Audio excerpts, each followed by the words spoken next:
Hello. Hello, Penguin. How are you doing?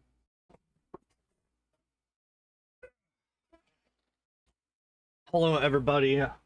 What's up? It's another Friday, which means we're back in Kingmaker. We are doing more Lantern King percent speedrun routing today.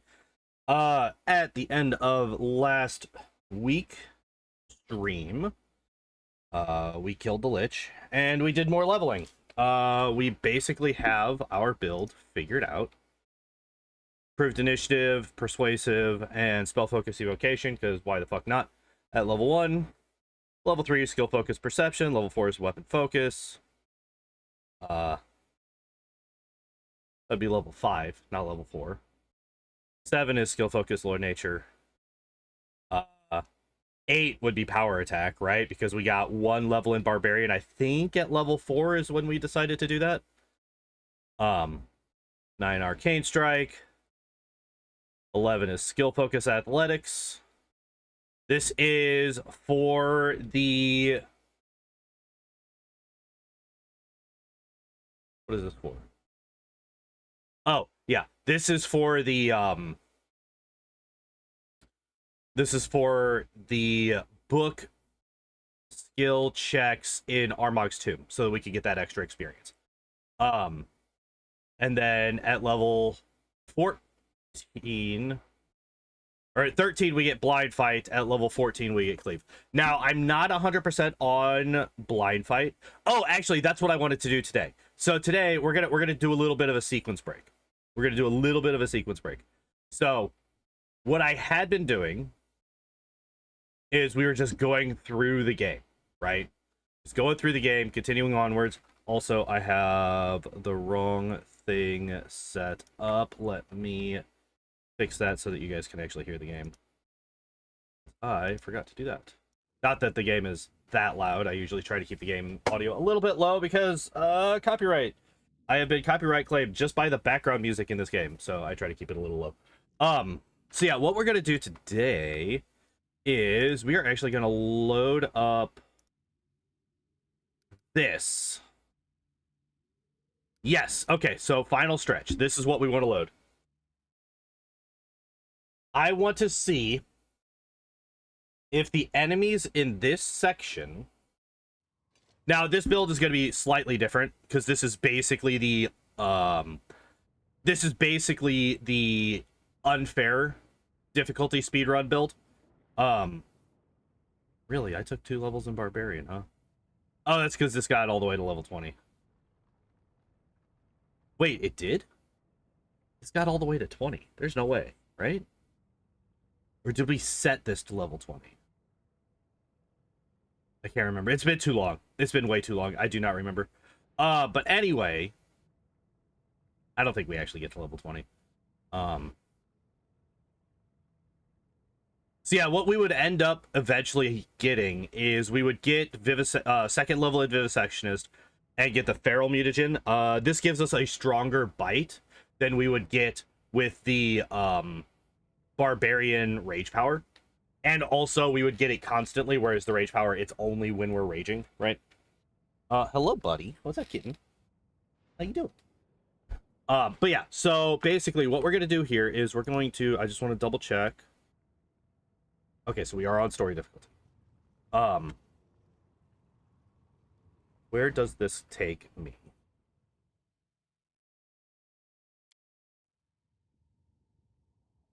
Okay, so this isn't quite the end game, right? Or this isn't, it is the end game, but it's not quite the full extent of this section, right? Because I've already cleared out portions. Yeah, so see, like, I've already cleared out a bunch. Ah, that's what I want. Okay, so actually this tells us exactly what I want to, what I need. There are Wild Hunt archers in this section.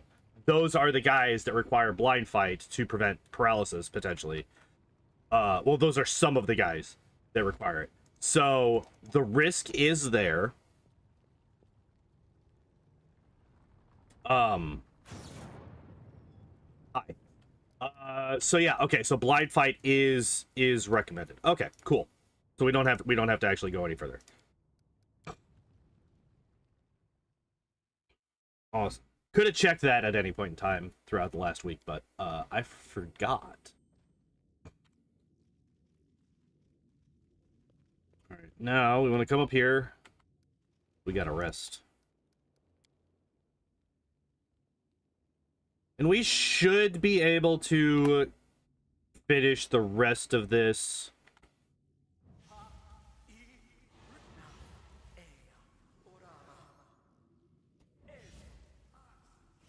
Actually, put that back on. All right. Slightly faster. A little bit faster. Adds another basically 20% to our base speed. Right? Goes from 40 to 50. Right? Where's our... Yeah, because we got the 30 for expedition. So yeah, it's literally a 20% increase in our speed. Or 25, depending on how you want to look at it.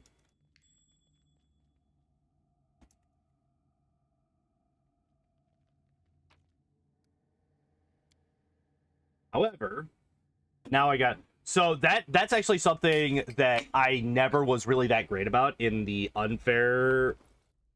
in the unfair runs, was making sure to take advantage of that. I almost never remembered to swap between Heart of Ira for the overworld movement and that particular necklace, I don't remember the name of it, for in-map movement, right?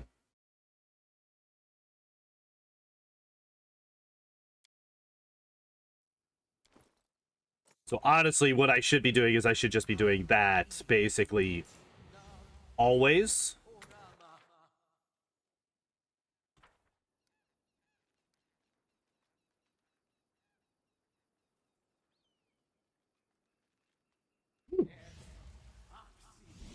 I like that zombie placement. That means that we don't have to worry about any of that shit.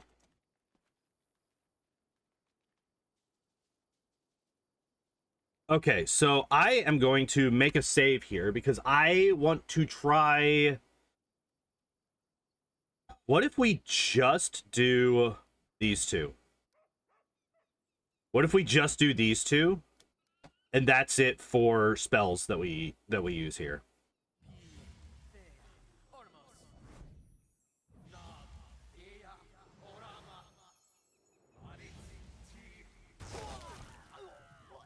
He survived? That's interesting.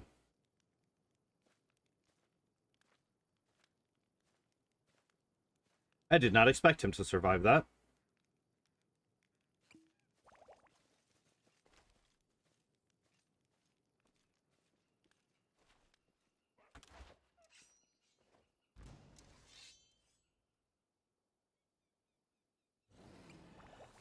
Wait, why did... Wait, I clicked on him. Why did that happen?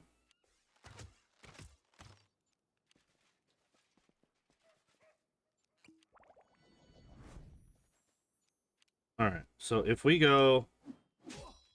Are you kidding me?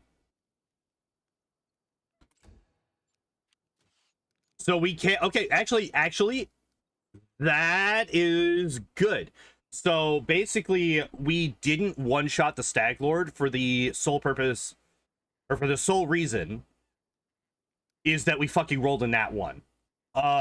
So what that means... is to consistently one-shot kill the Stag Lord, we want to cast haste as well. So this is what we actually want to do. All right, but I'm gonna need you to get down. If you're gonna be standing right there, I need you to get down.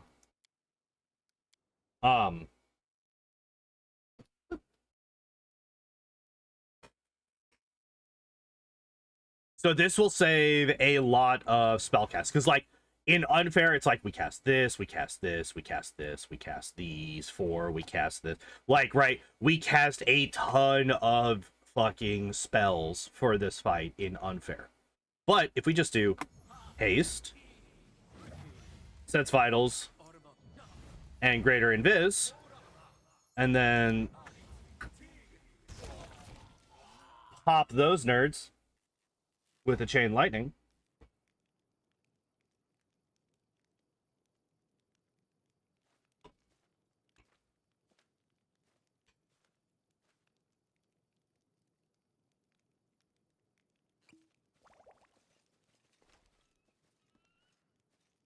Gotta wade through all this. God damn it. Fucking leave me alone, you stupid... Fuck, Jesus. Okay. God damn. We really wanted to, make sure that... We really wanted to make sure that we were,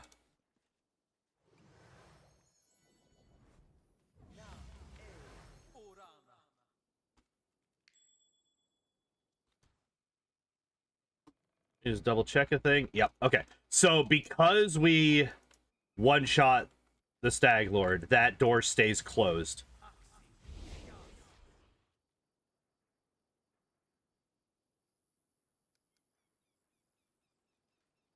All right, we get all the way over here. Let's put the Heart of Ira back on, and we leave. We can grab that. I don't know if we're gonna actually... Hello again, Penguin. I don't actually know if we are going to need that helmet. It's something that I never even really used in the unfair speedrun. Hello, please, game. Allow me to press the buttons that I wish to press.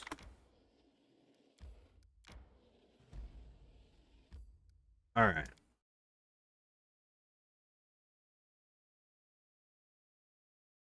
So we do still want to pick up the Wand of Bane here. So we do still want to do that.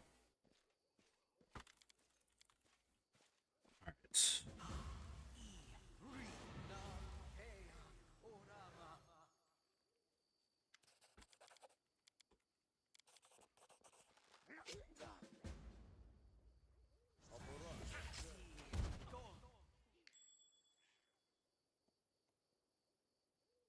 So this should be pretty normal. I don't really see any changes to this part of the game.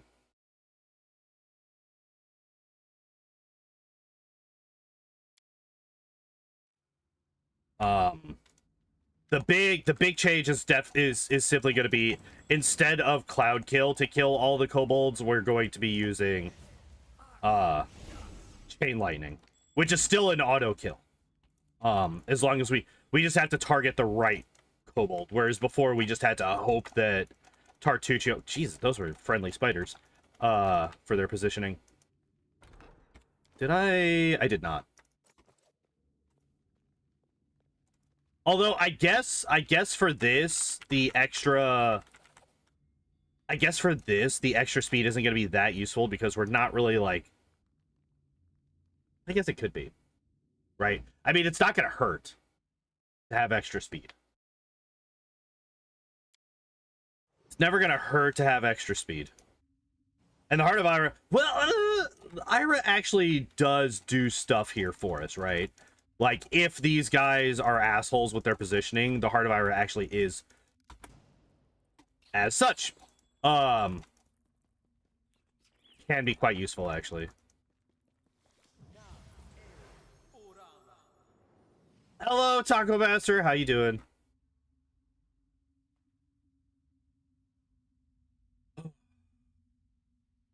Okay. So yeah, right there, I could have just hit Ira real quick, and that might have been able to kill all of the centipedes. And just got me out of combat real quick. This time of early? You are. You got here towards the end yesterday, didn't you? Hi. What's up, bud? How you doing? So yeah, we just have to target this kobold, the top, the front second to the right kobold. You target that with Chain Lightning, and it will hit literally all of them.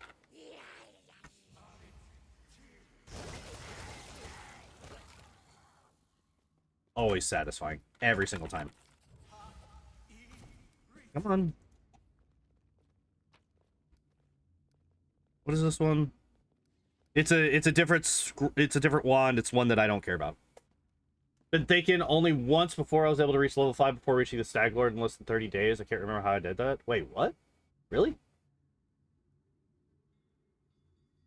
I never really, well, okay, of the 2 times that I played, are we supposed to do the old Sycamore Force? Yes. So the actual like intended route for chapter 1 is first you go to the ancient tomb, then you learn about the old Sycamore, then you go to Thornford, abandoned hut, then you go down and you do Temple of the Elk, then old Sycamore, then Stag. That's kind of the intended route, quote unquote.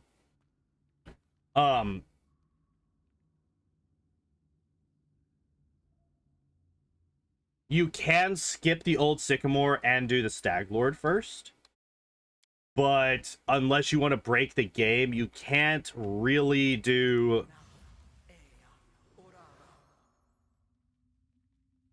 the Stag Lord before you do. Oh, you bastards are in a really bad spot. Hello? Not trying to cast a spell there? Thank you.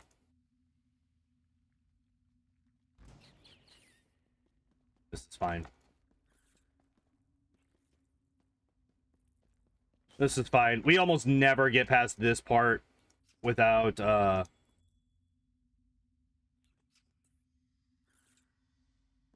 we don't need to do anything here. Most enemies in Old Sycamore are level 2, so you'd be losing XP by doing it later. I think that's what causes you to plateau at level 4 when you reach Stag Lord. Maybe?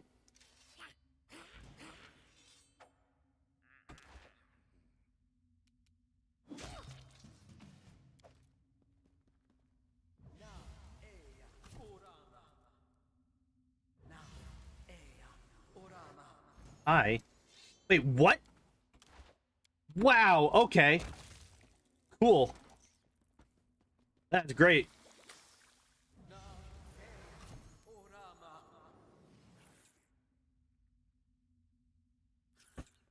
That's so cool that I was literally forced into combat there. Are you guys gonna go away? Thank you.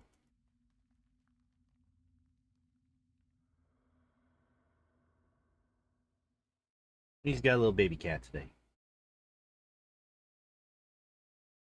Yeah.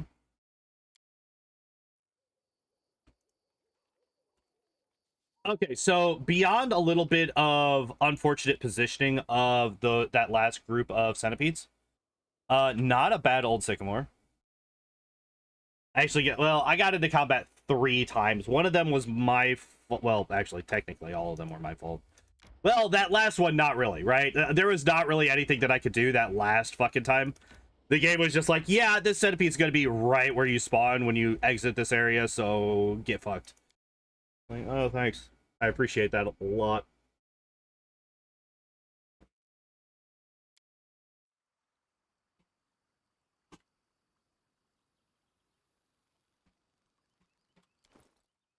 Oh, wait.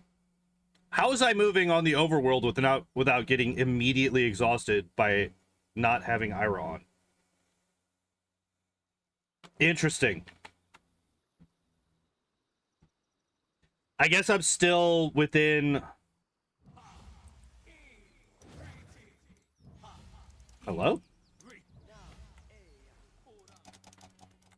Okay, so fortunately, another aspect of this particular... Whatever.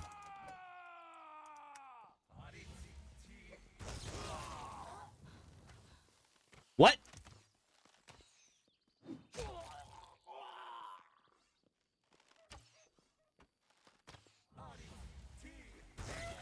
Okay, so we don't want to do that. We don't want to do that. That is why I always use Code of Cold for that fight. Because, yeah, Chain Lightning just doesn't reach everybody. That is the downside of having... Of not having, Cone of Cold. And having Cloud Kill instead. Maybe...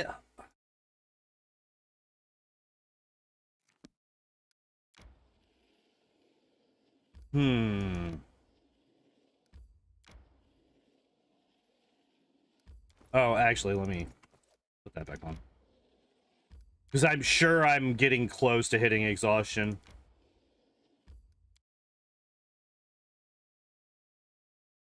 Huh. I am confuzzled.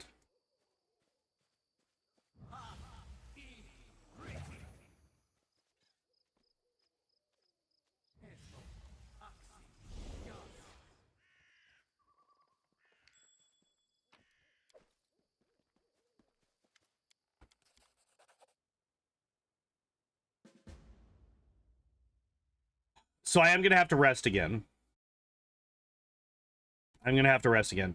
Reason being is that I don't have enough dimension doors to get out of the Temple of the Elk. I can get into it without the cutscene, but I can't get back out. I don't have enough for the 2 dimension doors necessary. What are you?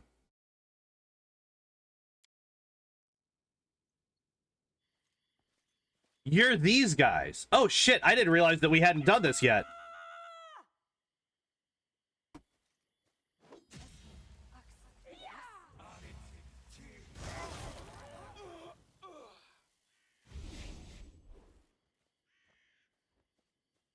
I didn't realize that this hadn't happened yet. That's interesting.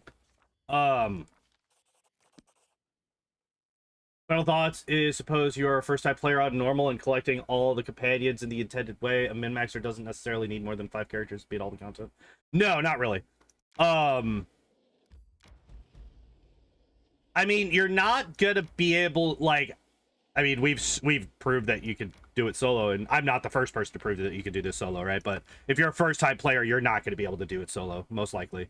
I would actually be very surprised if somebody could beat this game solo their first time through.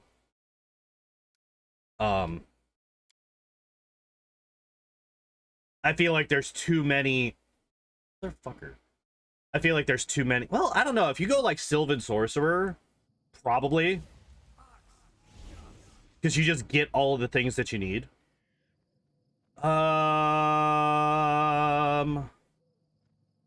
Okay, so we want this, right? Because they got blur on.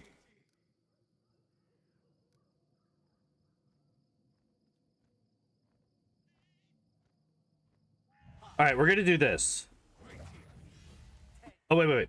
Let's save before I get all these spells cast.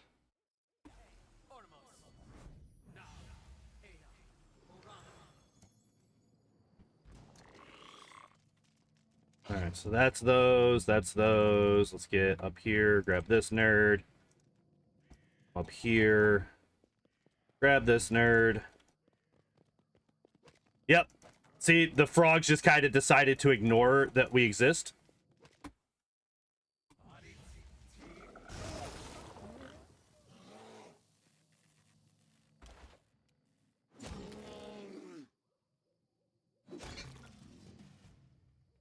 Yeah, that's okay. So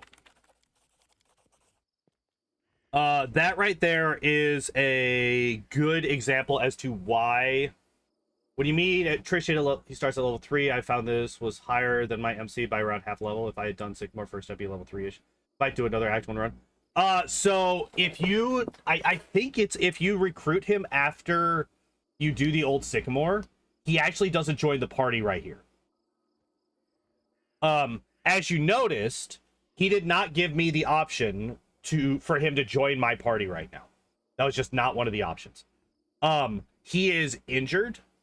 If you recruit him after the old Sycamore, and you don't actually get him until I almost said Dresden. That is Wrath, not Kingmaker. Until you get your capital. Just kidding, I'm never gonna play further than Act 2 anyway. You're a chronic restarter, are you?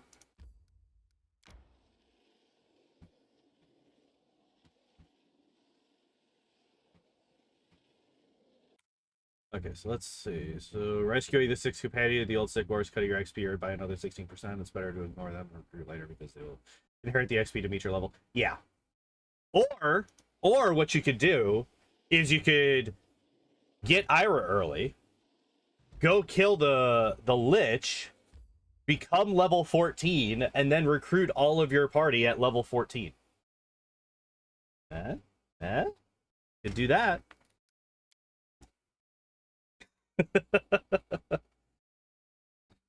Hello, kitten. How are you?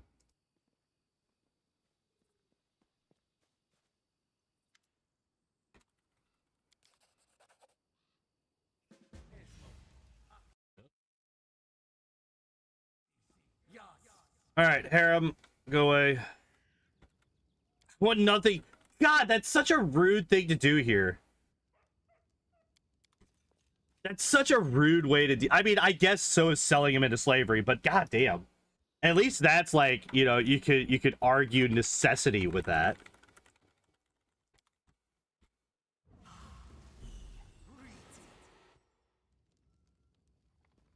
Oh, actually, this is something that I've been curious about. So something that I completely forgot. How much? That's an extra 240 experience. Okay. If no, because Temple of the Elk is super late. No, this does not. This doesn't help. Okay. I wanted to check this because this is an amount of experience that I just leave on the table in my speedruns. And I just kind of forgot about it for the longest fucking time. You're actually fairly close.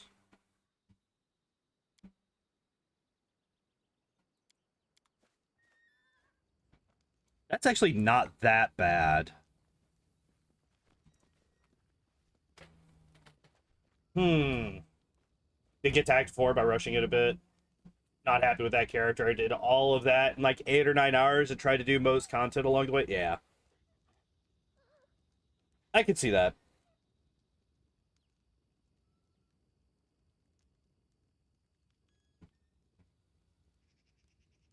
Huh. Okay, so I think what we do... I don't know. I don't know if it's worth it to kick her out of the party like that.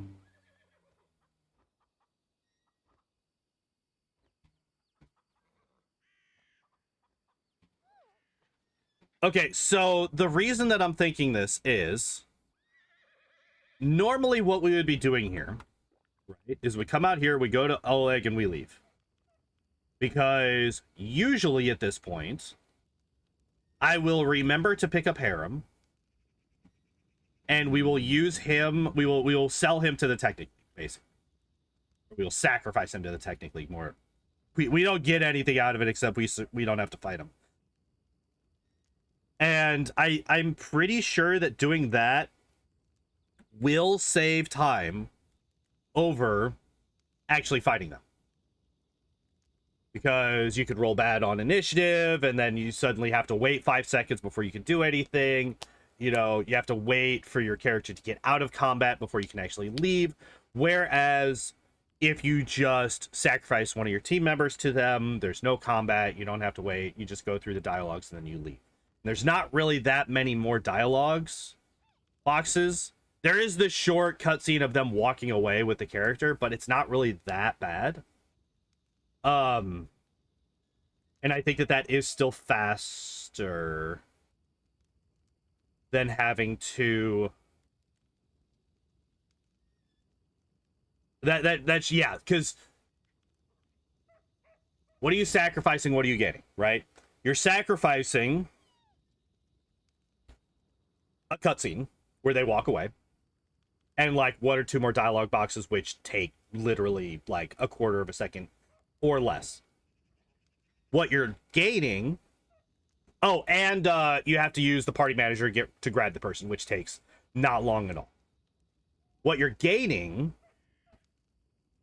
well, I guess technically you're losing a later cutscene where the character walks up and talks to you in the capital. And with Harem, you're actually losing 2 of those.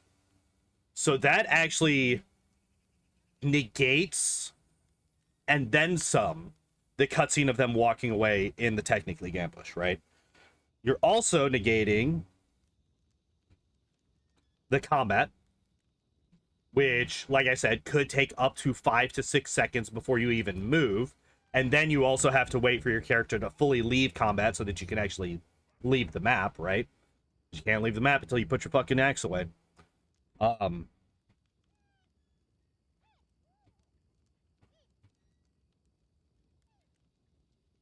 Oh, wait, no. We wouldn't be losing that. We would be losing having to come up here and tell him to leave manually. Which actually... Okay. We don't do that with Harem. We don't sacrifice Harem. We sacrifice Amiri to the Technic League. So that's slightly less optimal, but that allows us to get rid of both Amiri and Harem without having to talk to 2 people here. Harem is literally right here. It's an extra 2 steps and an extra like 2 or 3 dialogue boxes to get rid of Harem here. Amiri is all the way down here. That is a good chunk. Why Amiri? Because she does still have... I mean, it's better than what we do with her in the unfair. She's dead. She's just fucking dead in the unfair run. At least now she's living. And knowing her, she's gonna escape the Technic League. Ain't no way those motherfuckers are gonna keep her. No shot those guys are keeping her in chains.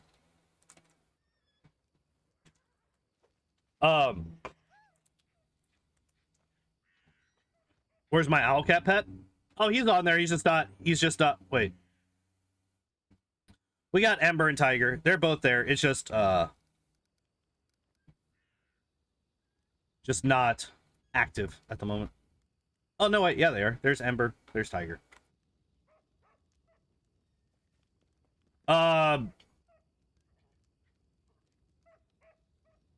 Yeah, so I think that that's what we do. Okay, so wait. If we go back.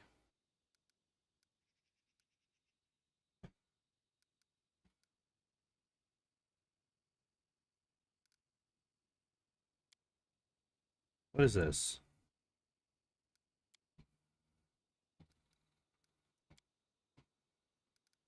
Okay, if we load this, because this was before we got the technically ambush, right? If we load this before we get the technically ambush, hi kitten, I need you to get down. I need you to not be there. All right, party manager. We grab a Miri, right? Bring her in.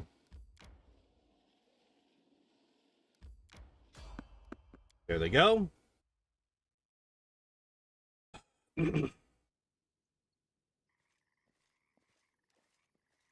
I just want to make sure that there's not some.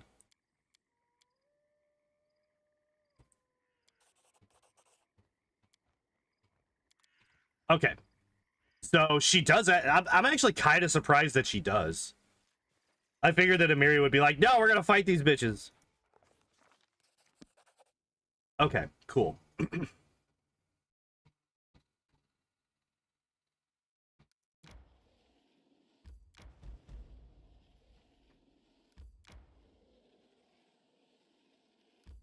Yeah, and that prevents Amiri from coming up and whining at us later.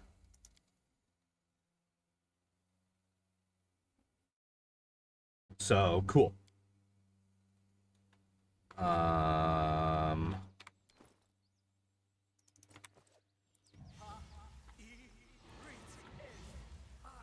See you in an hour.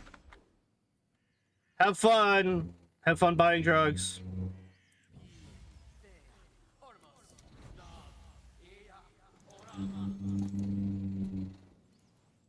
Oh, please. Oh, shit. Nope. Hello? Hello? Hello? Hello? Hello? Character, please move. Do the thing that I asked for you to do. Goddamn.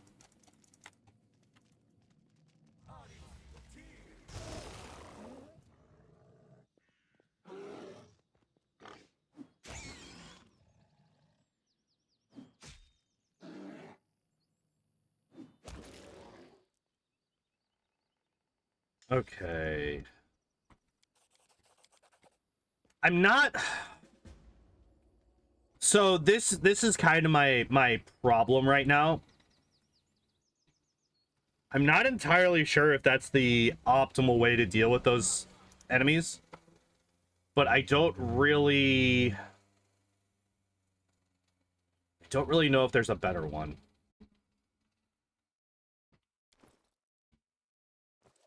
Actually, we just rested. We should be able to just get all the way there. Oh, really? I don't know. I don't know if the microphone's picking it up. John is being more vocal than normal.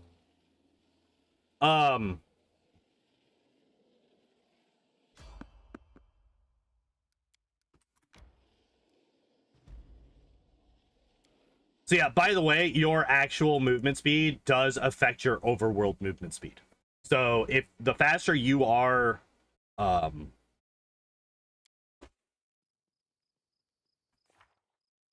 bigger this number is, the faster you move on the overworld if you're the only person there. Oh, by the way, getting rid of Amiri like that prevents you from, or means that you don't have to dimension door through that, barrier, because she doesn't show up to be like, hey, I want to do a thing and kill a thing.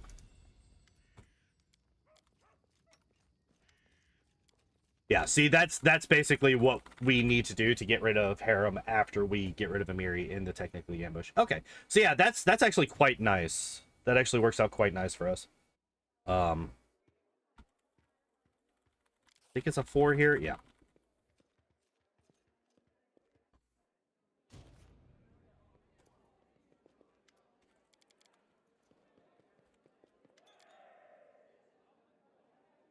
All right. So that's chapter 1 figured out. Do I have a Word doc for Lantern King notes? I do not. All right. Kingmaker LK% notes. Sell Amiri to Technic League. Oh, Jesus, that's right. I hate this. If you click off of Kingmaker whenever a cutscene like this is playing, it like slows the cutscene down to like 0.2% of its normal speed. Selamiri to Technic League, quote unquote unrecruit harem before going to back to Restov. I do that with Lindsay too if the game would let me, but it just won't. You cannot get rid of Lindsay.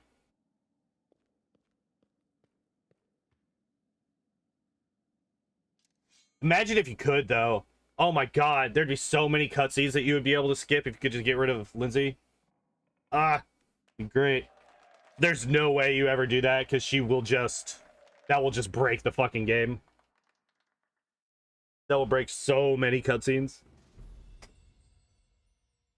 I legitimately feel like it would end up being like if you didn't recruit Tristan, and then get to chapter 3, and then you're just stuck in the fucking basement forever because the surgery doesn't happen.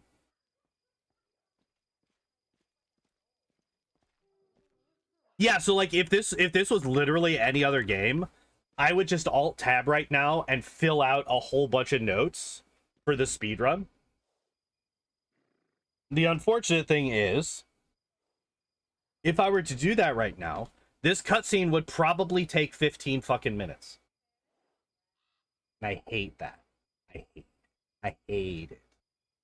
We just have to sit here and do nothing during this. Hi. Welcome back, buddy. How you doing?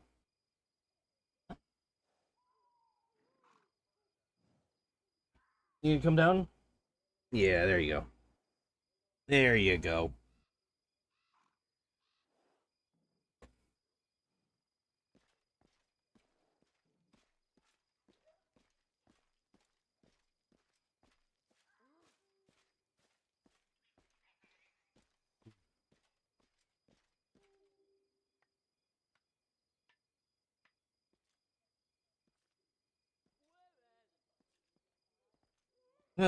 Hello, Philemon. What is up? How are you doing today? We're just kind of chilling, waiting for this cutscene to be over. And then we will continue onwards. We will continue onwards. We have defeated the first bosses of the game. We have gotten through chapter 1. So chapter 2 is basically identical regardless of what difficulty we go through.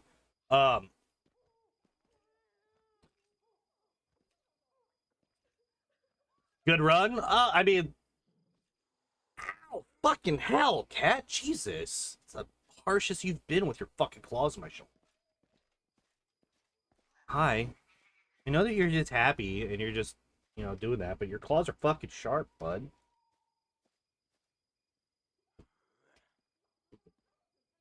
But yeah, good practice. Good practice. We've figured out a couple of things to do. I wonder if it would be faster to unrecruit harem at a different point. Like, maybe we do it before we leave the first time. No. No, it's best to do it right before we go to rest stop because... By your grass type buffs? I'm sorry, I just don't have as many... I just don't have the background for a whole lot of that stuff. Also, I'm going to be entirely honest. When I go back to one of those things and I see like 800 messages, I cut my... What level do you finish the run at? One second. Before I get distracted. My eyes kind of cross and my brain kind of shuts off. While I try to read through them all, and I stop like gaining I stop like absorbing what I'm reading when I come back and there's that many messages. But yeah, what level do we finish the run at? I don't know for the Lantern King percent because we have not actually gotten to that yet. But I know that, so we get to level 16 in the any percent run. The unfair percent run, we get to level 17 because we kill a couple of extra optional bosses for extra experience. Is explicitly to get to level 17. And also to get a +8 to all stats belt, which is very, very nice.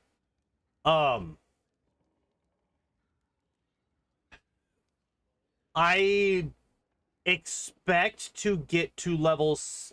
Well, no, I know that we will get to at least level 17 on Lantern King percent.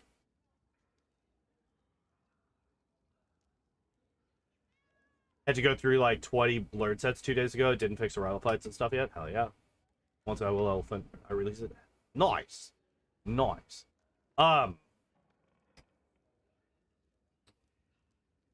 So yeah, I'm expecting to get to probably level 18 once we go through all of the actual final chapter. Oh shit. Did I do the thing? Did I do the thing? I did not do the thing. Let's turn that on.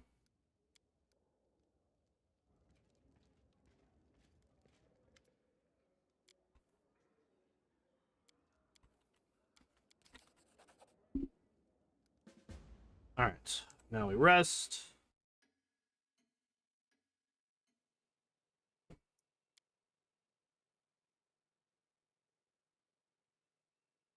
Yeah, you're a happy kid. This boy is a happy boy right now.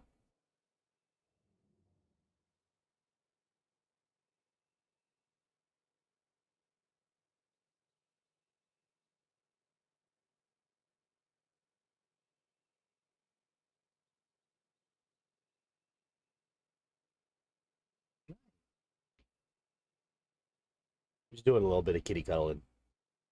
Doing a little bit of kitty cuddling right now.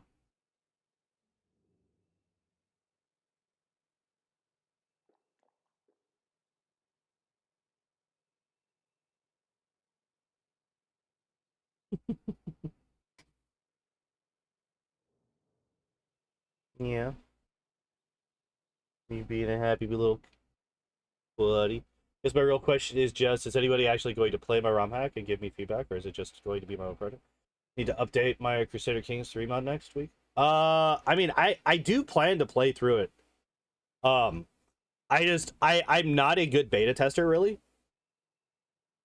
and I tend to wait for things to be finished and then play them. Like, to the point where, despite the fact that Hades 2 is like my single most anticipated game in years, like almost more than Wrath of the Righteous was for me, I have not played it. The early access, like, I have not played it. I have not watched anybody play it. I have literally, I tend to be like very, very hands off with projects that are still in progress. And I don't,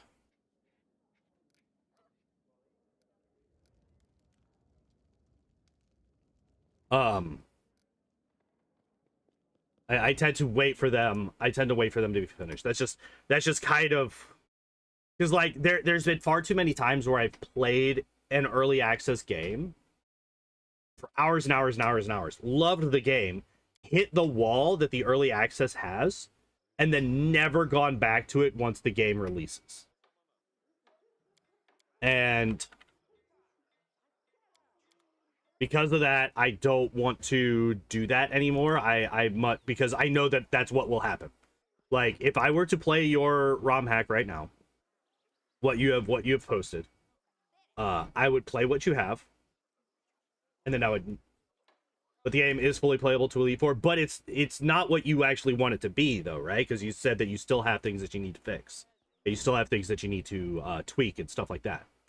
So I would want to, like, I would like to actually see the full product, like exact like what you end up having.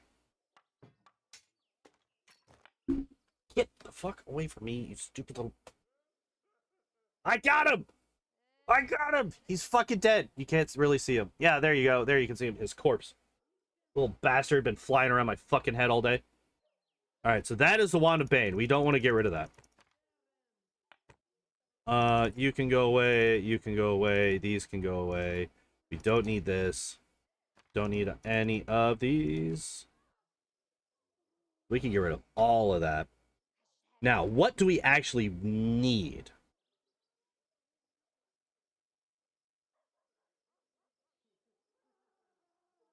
Do we buy literally anything?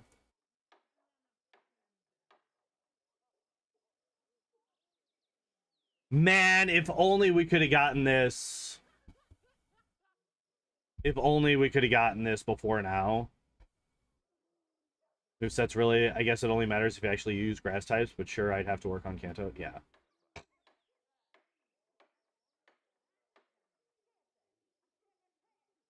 Man, if we had had this maximize meta magic. Oh, it's lesser. It wouldn't help with... Never mind. This is useless to me. Work on Kanto tomorrow, sure. Alright. Sounds good. Alright, so we want to buy a whole bunch of these. So this is actually the same.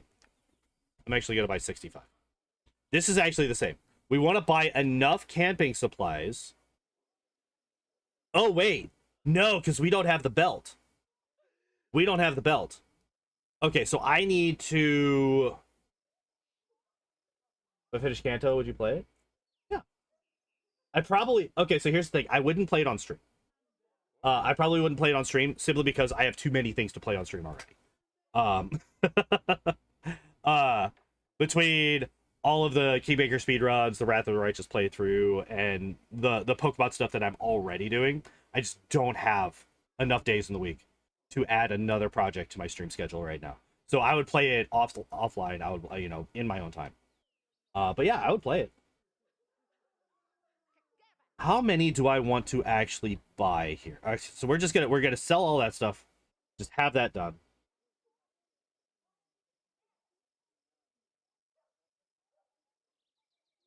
Hmm.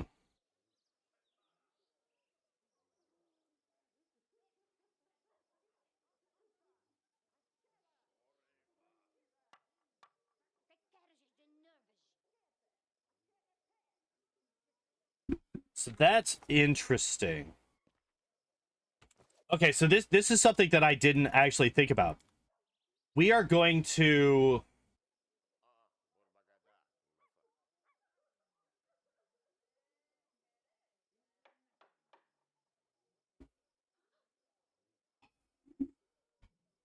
So we need at least 70, right?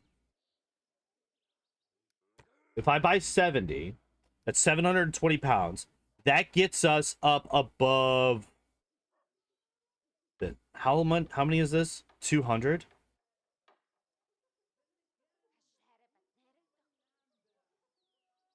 Fuck. Wait, does he have a strength belt? He does. Okay, so if we get rid of these, and we get the strength belt, how much does this actually change? So we go from 694. So this is the number here that's important. 694, and this number here. That's an enormous amount of difference. Wow. So we go from 694 to 934. Crystal or Yellow Legacy, minus I don't have hard mode. Just make rules for yourself. Yeah, that's true.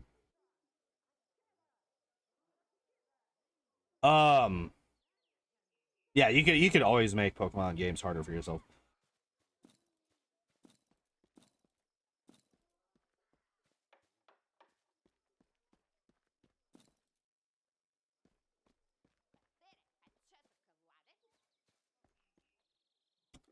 Damn. It's not quite enough.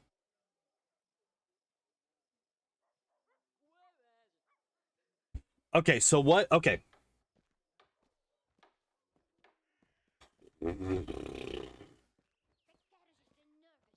let's think about this. If we okay, so if we do this, okay, for the people that haven't seen my other runs, the thing that I'm trying to get here is I'm trying to figure out what combination of items I will need to buy to be able to most readily swap between light encumbrance for the vast majority of the game into heavy encumbrance just by a couple of item swaps, and then back into light encumbrance afterwards. The reason being is that heavy encumbrance and light encumbrance will have a benefit in skipping time later on. Crystal ROM hack, enjoy Heart Gold ROM hack. Yeah, yeah, like from what I've seen, it's like Smith Plays has done, I mean, that dude's done a lot of work. And also, we actually don't need this Explorer spell, so we're just going to keep this on for now.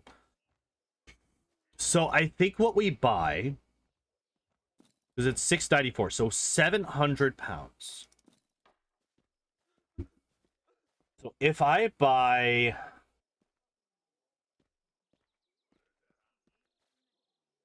Shit. I just barely can't do it the way that things are set up right now. Okay, but we will have... Fuck.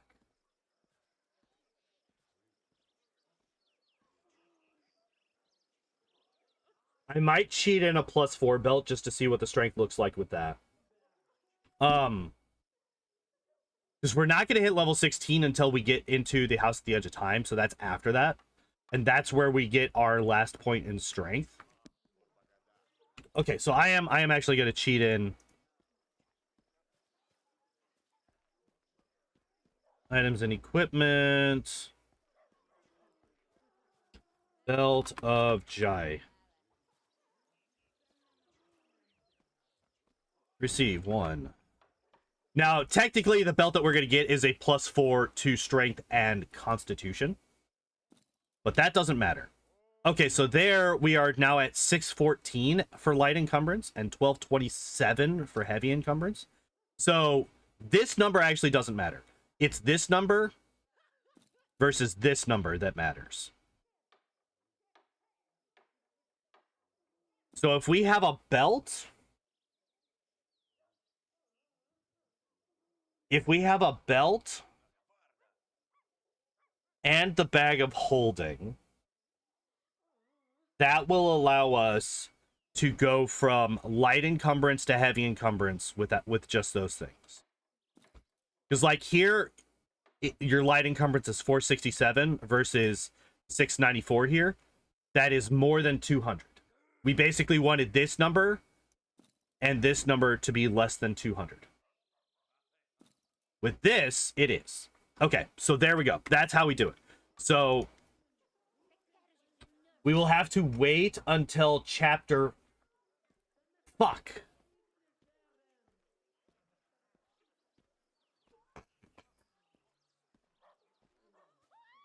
How the hell did I manage to do this before?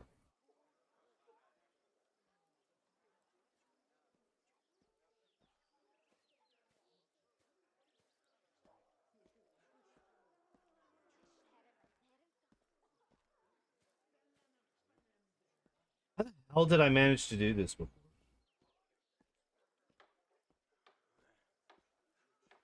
For the other any... Okay, wait. Okay, I'm pulling up the 80% notes. Kingmaker Speedrun Guide. Okay. So let's go through these. Still chapter 1, still chapter 1, still chapter 1, still chapter 1.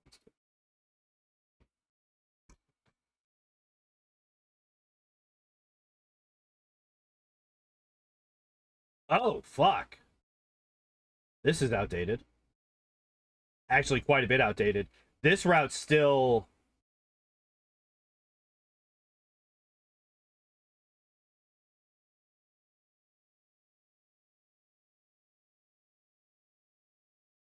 Wow.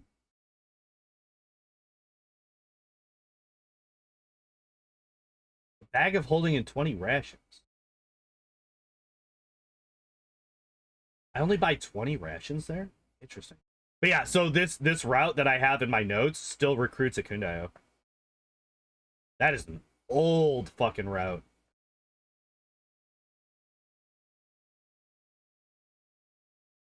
Wait, does this still get Octavian Ragongar?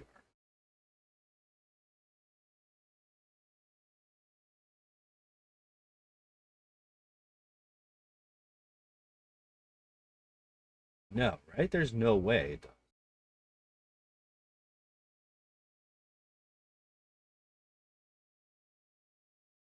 No. Okay, good. At least there's not that. And I think at this point we only talked to a Kundayo so that we would guarantee find Probold. But that is not at all necessary. You can just...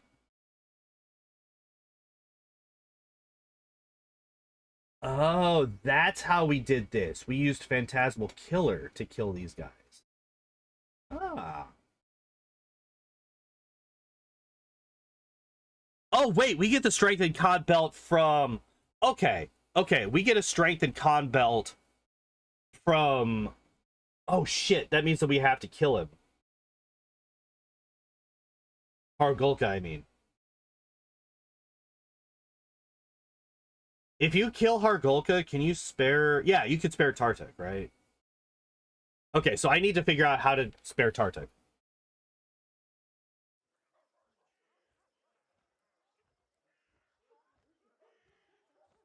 Okay, so if we do this...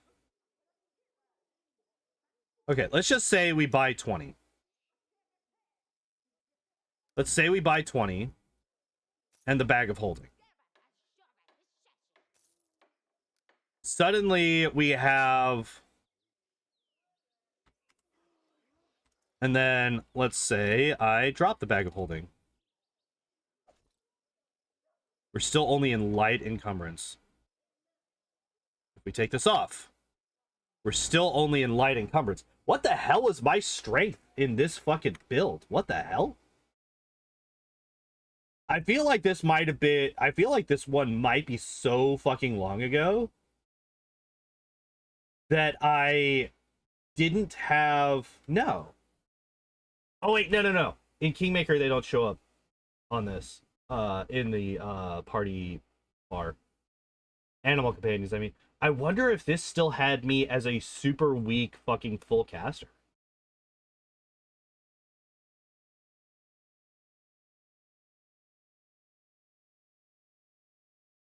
Yeah, because I'm not seeing any physical buffs on my spells here.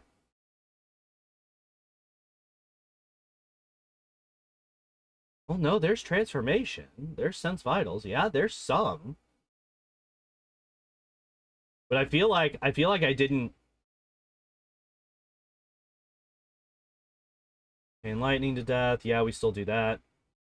Come on. Turning previously... Yeah. Yeah, so we got haste. Yeah, there's Cone of Cold. Yeah, this is much more of a hybrid build. I've got fucking Scorching Ray, which we don't get anymore. I do have Enlarge Person. But we definitely don't have... Okay, let me actually pull up. What is my actual build? Because that's on an Excel sheet, right? Or no. No, that's right. I wasn't using Excel sheets back then. Build. Okay, let's take a look at this. Wait. I don't even have my fucking stats. Oh, no, wait, there it is. I like that axe. The axe is good. The axe is good. All right, so we're gonna take a look at this real quick. All right, so this is the old build. Haste, displacement, funny. Fireball, Dimension Door, Phantasmal Killer, Greater Invis. Cone of Cold, Baleful Polymorph Transformation, Chain Lightning, Greater Heroism, Legendary Proportion. So we were only doing 14 strength here. And then 20 intelligence. This was because we were going for maxed out transmutation to Baleful Polymorph Nyrissa, which we don't do anymore. Stealthy, skill focus, mobility, skill focus, illusion, or spell focus, illusion, class, skill, lore, nature. Interesting.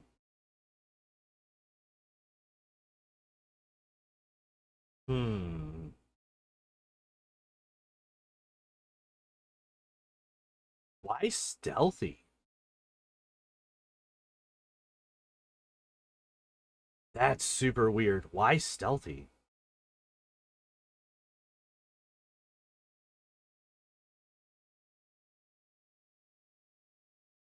Huh. Hi.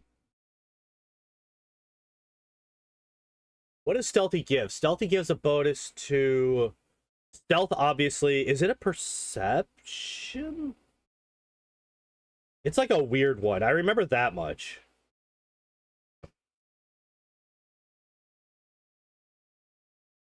No, it's not perception. Perception has alertness, persuasive, and skill focus perception. Those are the 3 perception boosts.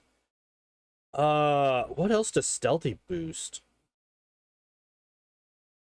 Obviously stealth, but there's something else. Is it mobility? It might be mobility. Yeah, that's what it is. It's stealth and mobility. Okay. So we were focusing hard on that mobility check at the end of... We were focusing hard on that mobility check. Okay.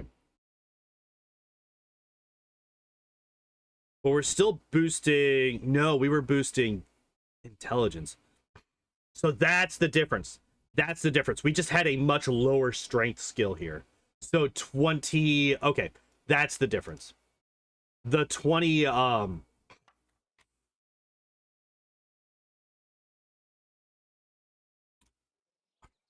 I gotta put you down. Yeah. The fact that we have such a higher strength stat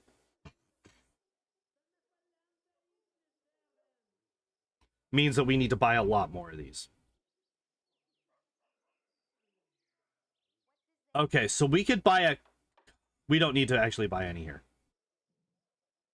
Do we actually even do the shopping trip right now? Or do we wait? We might actually wait to do the shopping trip until after we come back from Hargulka. Ow, god damn it. Okay, so what if we reload this one? Alright, bud. I need you to get down. If you're gonna be there, I need you to get down. I need to actually be able to use my hands.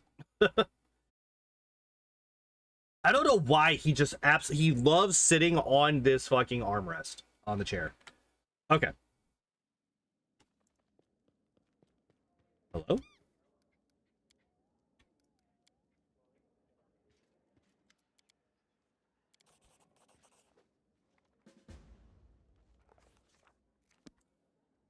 Hello, Spidops.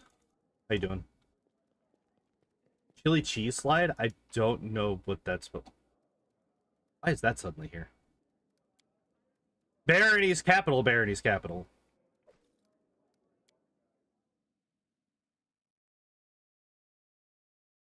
Wishy-washy needs more love.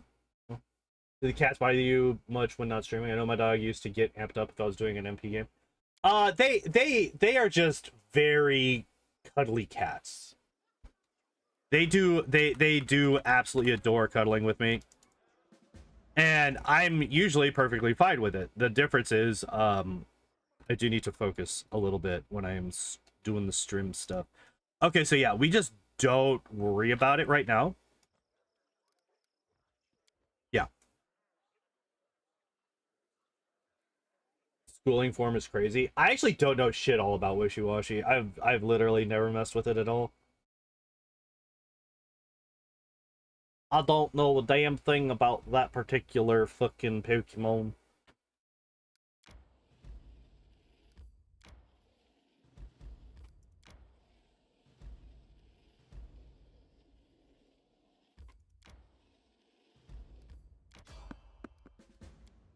Really?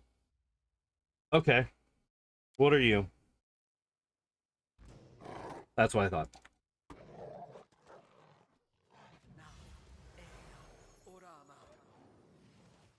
This is not a big deal. Give it choice specs or life orb and you have a beast? Really? Ice beam plus U-turn? What's U-turn's base power? Because like I always see people using U-turn in like competitive and shit. And I get the benefit is like basically a free swap in while also doing damage. But I've always thought that that was a, I guess it might just be I'm underestimating just how good the move is.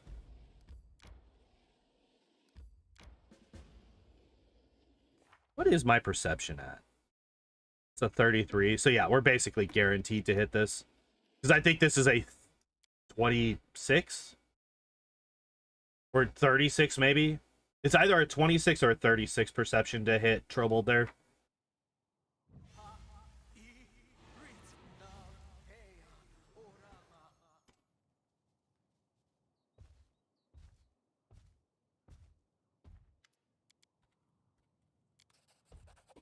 Hello again.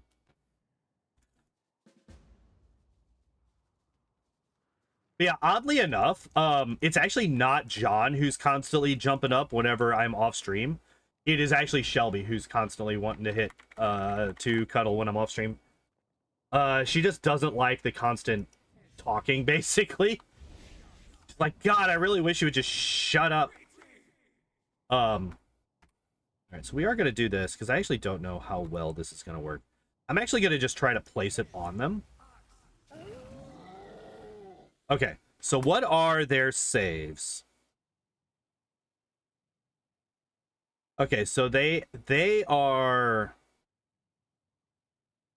very okay, so the troll hounds are very unlikely to save, and the trolls themselves have a 45. They basically have a 55% chance to die, 45% chance to survive. So they're all unlikely to save, but they can. So because of that, we actually don't want to cast the Cloud Kill on them.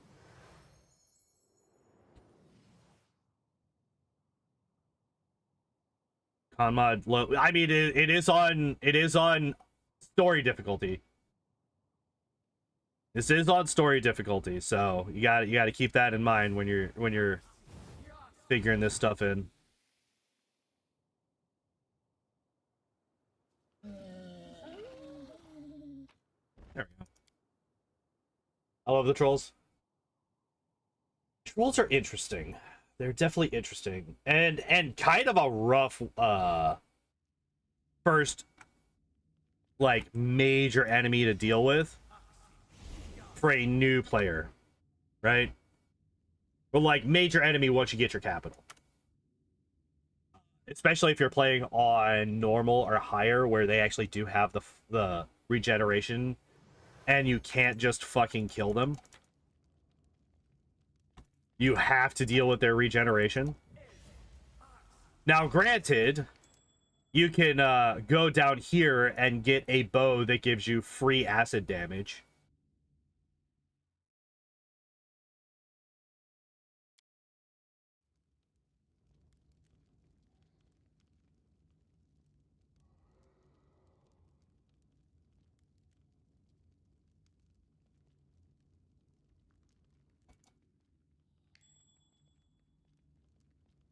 I kind of forgot to set up for that skip for a second. Acid and fire will stop. Well, okay, so these trolls, the fire branded ones, any of the ones that are fire branded, like this one here, this one should be immune to fire damage, but because we are on story difficulty, they're just not. They just have fire resistance, not fire immunity. So these trolls here, the only way to turn off their regeneration and actually kill them is with acid damage, yeah. You can kill them with coup de grace. So if you get them below 0 health and you don't have a way to do acid damage, you can coup de grace to kill them. However, okay, I do want to make a hard save here, actually. Hargulka fight.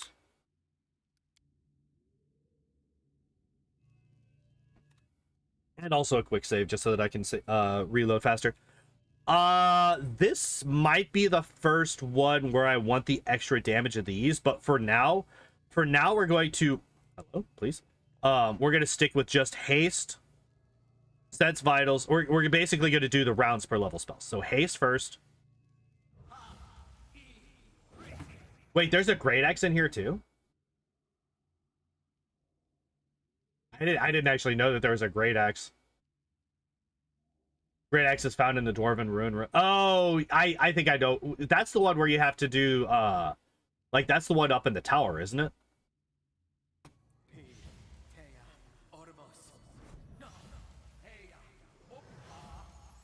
All right. So here.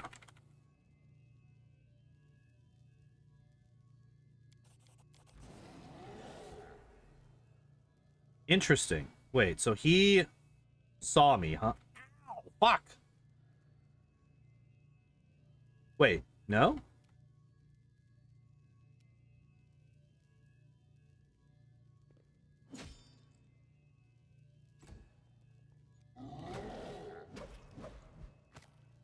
Hi, Jesus.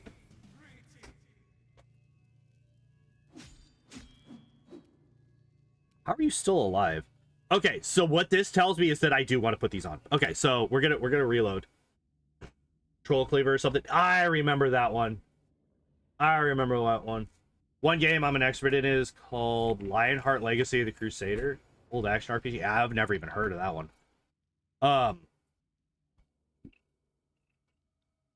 Okay, so if we do this.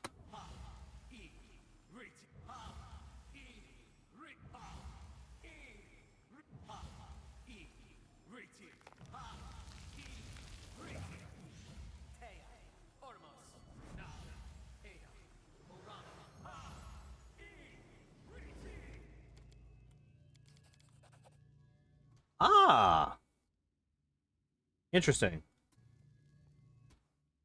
So I came from here. And immediately after the dialogue, we started combat. But if I come straight down, it doesn't start combat immediately after. That's interesting.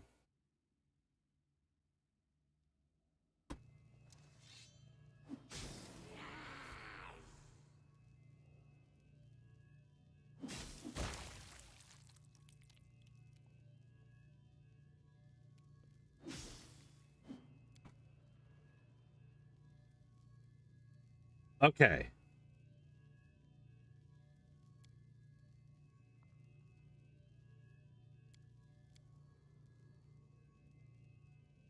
So 2, 3, 3. Okay, but I want to see what happens if we can actually succeed at that persuasion check. Ruined Dwarven Tower. Yeah. Okay, so first off, let us actually, what is the intimidation check? It's a 19. So I actually only need a 9 or better, so I have a 60% chance of hitting that. What happens if I do? Oh shit, I didn't actually. Okay.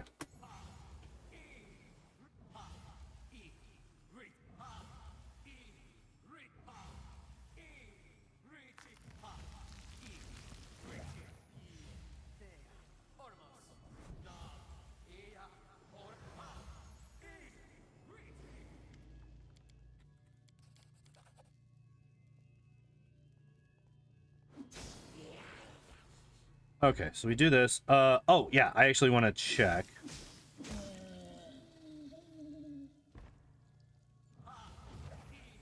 Where's the fire damage one? Electricity, fire. Yeah, see, so okay. Damage result 2. 1d6 fire damage, right? I rolled a 2, and then it says reduced to 2. So it's actually not. It actually doesn't do anything. It doesn't actually reduce their damage at all, I guess.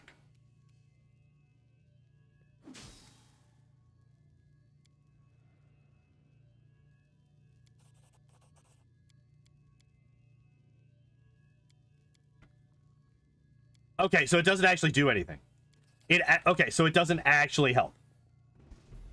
Okay, so let's go back to this. Chapter 2. Kill Hargulka. Spare Tartuk. 2, 3, 3. So the reason that we want to kill Hargulka is because of this belt. That there is a +4 to strength and con belt.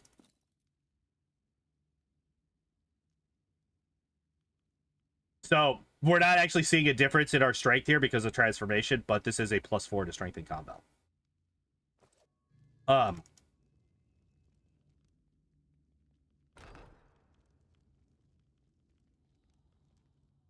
right, hell yeah. Hell yeah.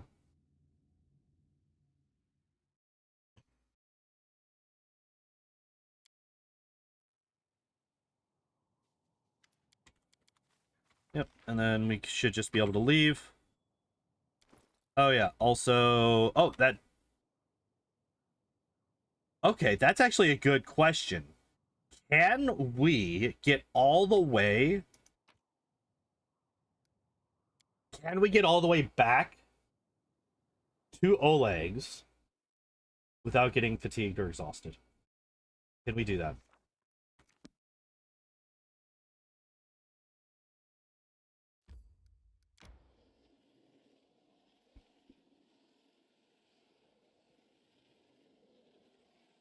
Because if we can, leaving the speed amulet on...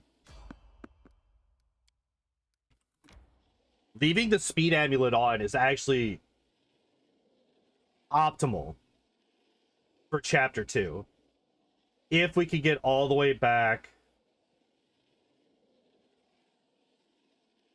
without getting exhausted. Which it's starting to look like we can.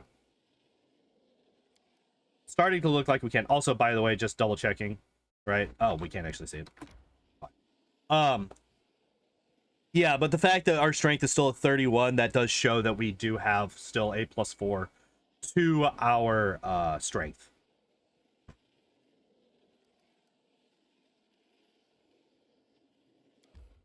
We can.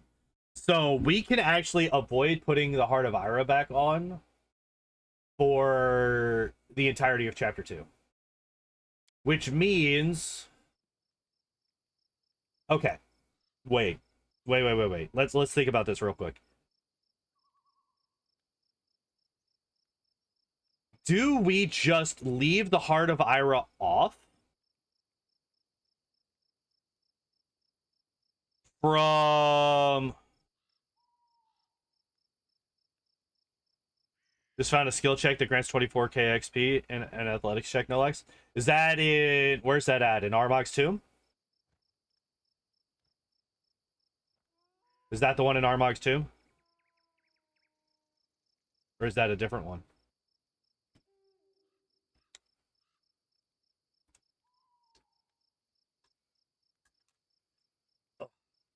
Wada.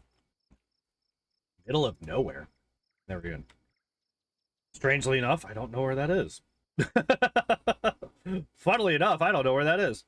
Why did I come to Oleg's? I don't know why I came to Oleg's. That was really dumb of me. That was really stupid. I don't know why I did that. But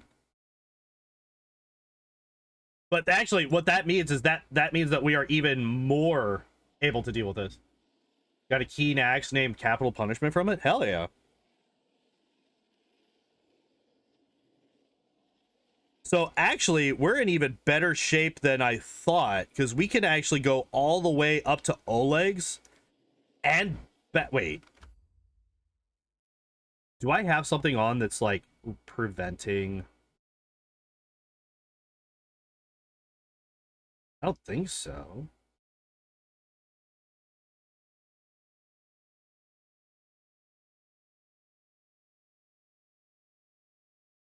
Yeah, I don't have anything that's like removing fatigue. I don't think.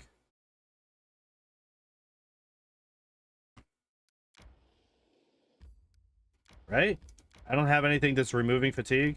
I'm just gonna continue moving around the map. And actually, we're gonna keep this on. Just double checking. I do still have the speed pendant on. I do not have Heart of Ira, so I should be able to get fatigued. We're basically just moving around to see how far I can go before I get fatigued.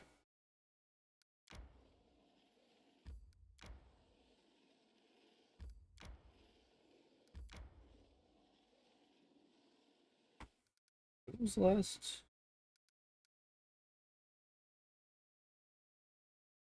Okay, so we're gonna delete these two.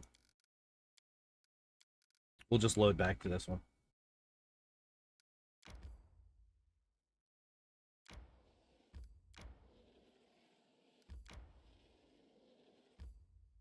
There's...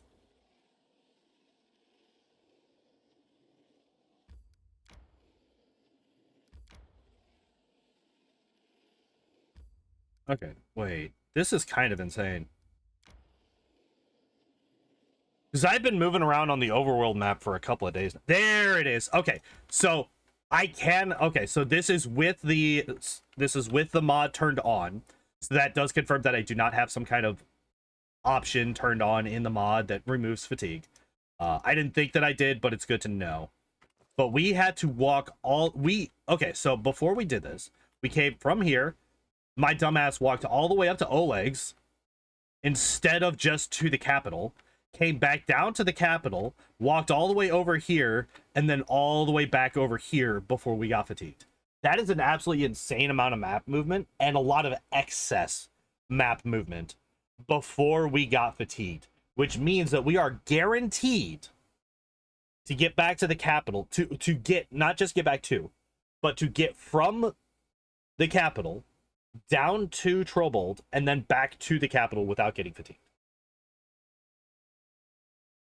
Now, another thing that that also means that we can go, we basically don't need to equip the Heart of Ira after the Lonely Barrow. For overworld movement specifically. For overworld movement specifically, we don't have to equip this after the Lonely Barrow. Because, except for maybe this guy right here, right? This might be the one time that we equip Heart of Ira on overworld movement. Other than that, I think that we don't. And I think only for the return trip. I think only for the return trip. I think we can get all the way to what's his name? Why can't I think of it?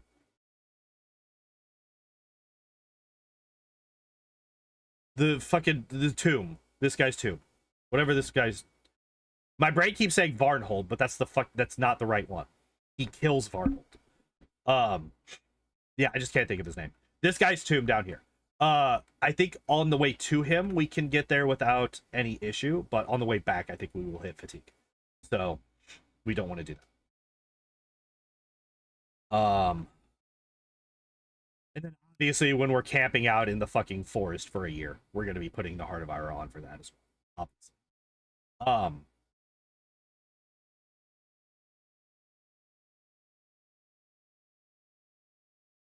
But yeah, other than that, I think okay, that's actually really good. That's actually really good for us to know.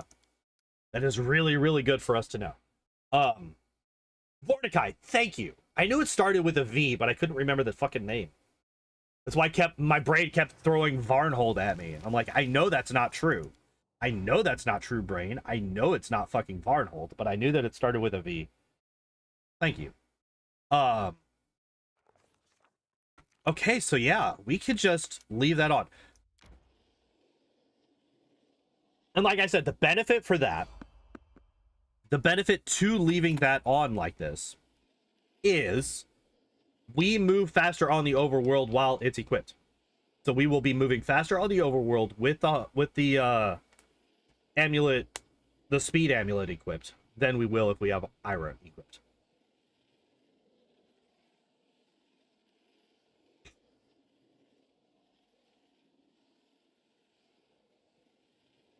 Okay, so where...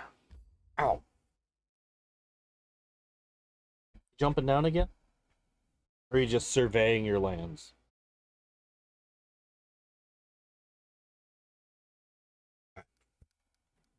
Um,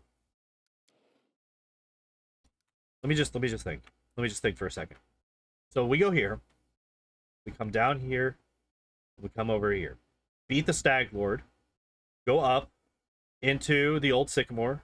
Beat the old Sycamore. Then we go up to Thorn Ford. We beat the Thorn Ford. We go up to the Abandoned Hut. We beat the Abandoned Hut. We are now out of spell slots, so we rest. Right? We rest here. Come down to the Temple of the Elk. Beat the Temple of the Elk. And then go back up to the Olex trading post. So that means that we would probably be hitting fatigue if we didn't rest here. But because we rest here, we don't hit fatigue throughout the entirety of chapter 1 after we get this, right? After we do this, we don't hit fatigue for the rest of the chapter 1 because we rest. So we rest here. That allows us to get through here and here without hitting fatigue. That allows us to go to not equip Ira.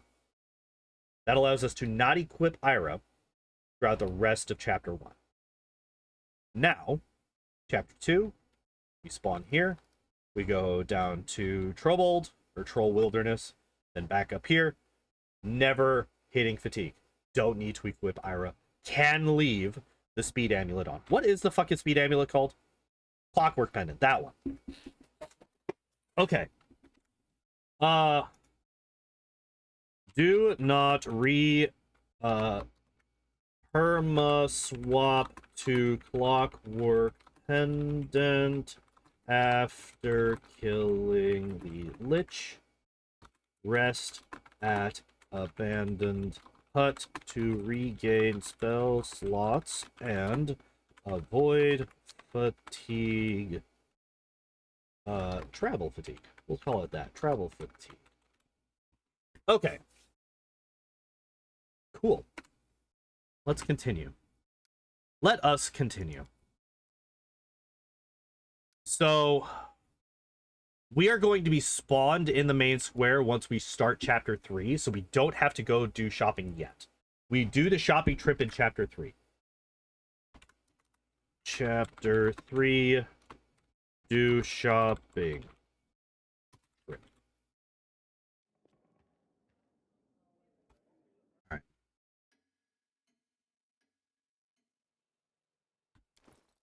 Oh, also... Okay. This is the times that we want to equip the Heart of Ira. We want to equip the Heart of Ira when we are here, because if you're skipping time, you're not resting. So you will get fatigued and exhausted by skipping time like this.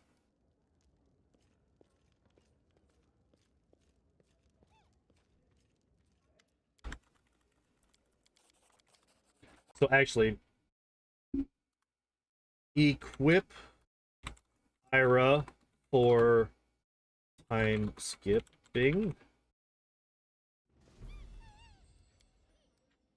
All right, so once we get to the... Go away. Once we get to the surgery scene, we will swap back to the Clockwork Pendant.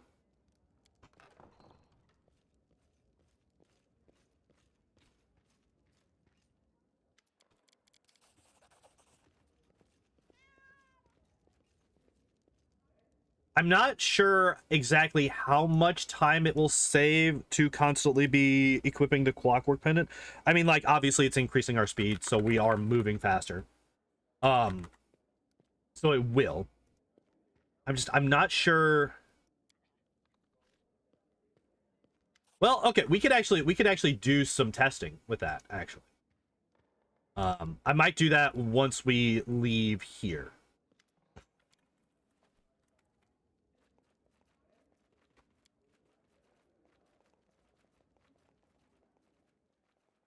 The sweet dagger you get from Enigma? I don't know what dagger that is. What dagger is that?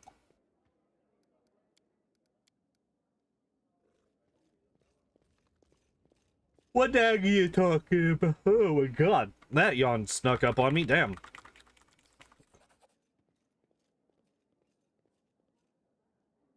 +5 speed, 2d6 acid damage. So the +5 in the acid damage is good. I don't really like speed on mine that much. The reason being is that it's kind of a wasted affix for me, because the vast majority of the time when I'm in combat, I'm going to be hasted anyway. So it doesn't really benefit me at all. Like, it's nice if you're just like clearing trash and you're not wanting to buff up beforehand. But yeah, I kind of put a very low priority on speed enhancements to weaponry.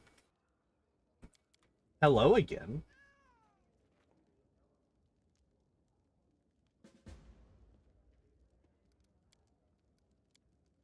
Hi.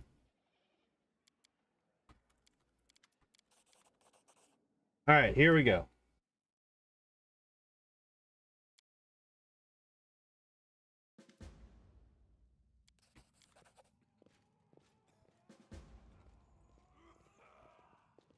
Okay, so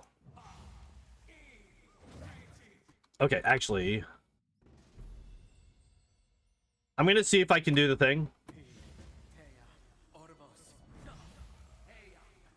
I'm curious if we can get away with just this.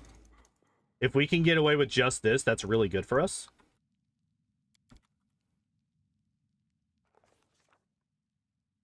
Really? You lived through that?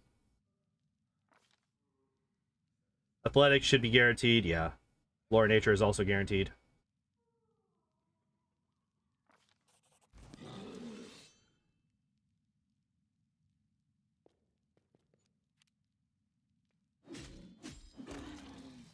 Okay. So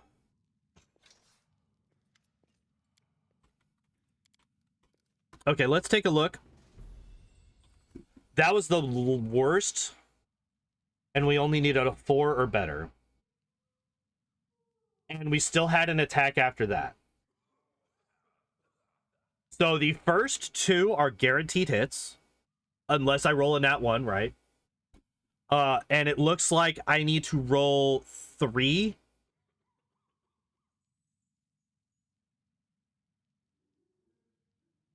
Looks like I need to hit 3 times to kill it, which I am very likely to do, right? I'm very likely to do. My worst attack, my last one, I only need a 9 or better to hit. So even if I miss one of the first 3 attacks, I'm still very likely to hit with the 4th to be able to kill him in one shot. Okay. So that's good for us. That is very, very good for us.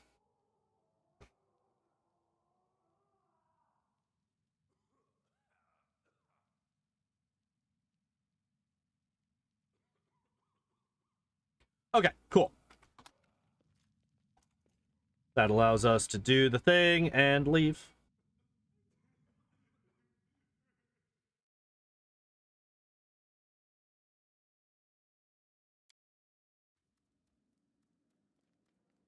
Oh, yeah. And let us also equip that.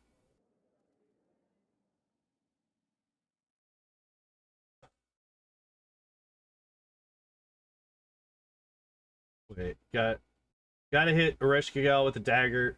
Scorpion Sting dagger you get earlier from Enigma. Had to drop in a Treasure of the Midnight Isles run and it slaps. Wait. Which one? The Scorpion Sting or the other one? Alright, so now we want to do our shopping trip. So we're finally getting rid of a bunch of excess crap that we don't need anymore. We don't need that. We don't need that. Don't need those.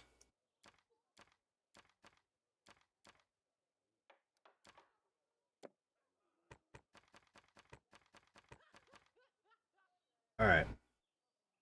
And I don't think that we buy any of his stuff. We don't need the Cloak of Shadows anymore. A very fun stabber. What is the Scorpion Sting dagger? What does that do? Okay.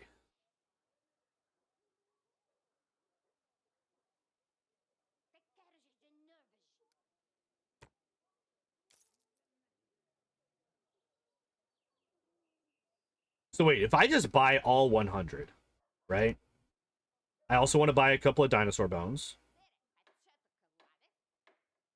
Oh, actually, we need more than normal, right? Because we're going further into the game. So if I do that, okay, that's too much.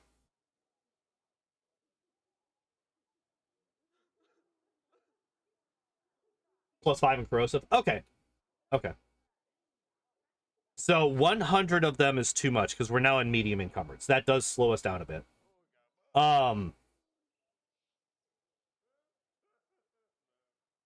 Okay, so how many do we actually want?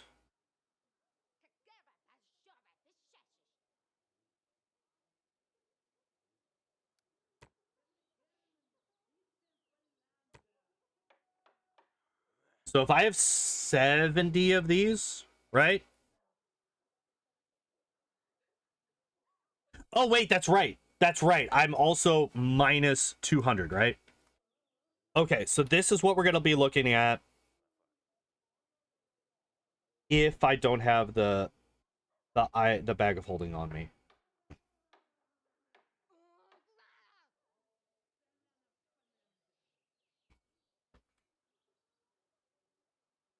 If I don't have the bag of holding on me, this is what we look at.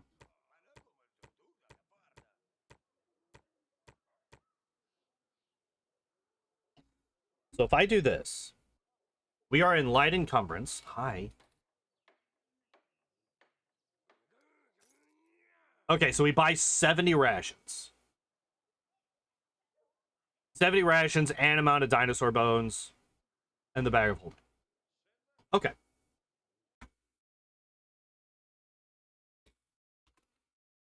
Bag of holding. 70 rations. Okay, buddy, I need you to not be doing that. I need you to be a lab cat, not a shoulder cat right now. I love you though. There we go. Ow, fucking hell. What is with you and wanting to stab me all the time? An amount of dino bones. Okay. No, what did I just say? What did I just say? No shoulder cat. Lab cat. Lab cat, not shoulder cat. Okay. Lab cat, not shoulder cat. Okay. That's a good point. That's a good point. All right.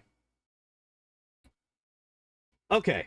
So, yeah, bag of holding 70 rations and amount of dinosaur bones. Yeah. Oh, I just realized a thing. We don't have an alchemist level. Therefore, we do not have free heal scrolls.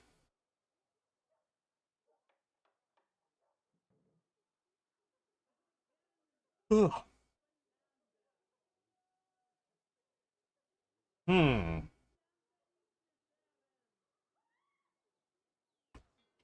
Okay, let me just double check. So if I do this, and then I do this,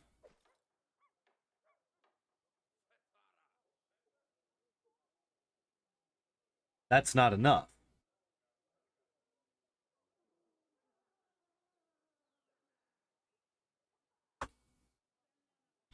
That's not enough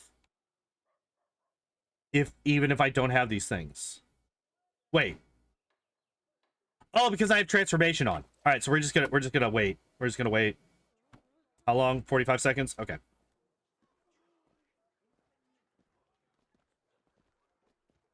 Just gotta remember to pick this up afterwards. I just want to double check and make sure that this is gonna be enough. It should be. It should be, but I just want to make sure. Because we are at 731. Yeah, it should be, because we were at 694, I want to say, for my heavy encumbrance. And this allows us to rest a few times, right? Allows us to rest 3 times before we actually start losing. Okay, so we're starting to lose spells. Heavy encumbrance. Immediately exhausted. I'm overloaded. Wait, why?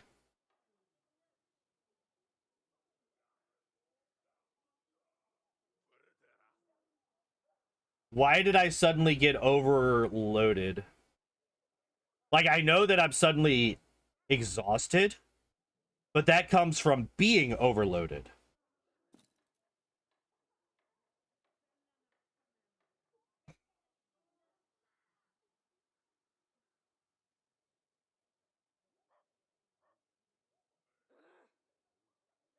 And even now,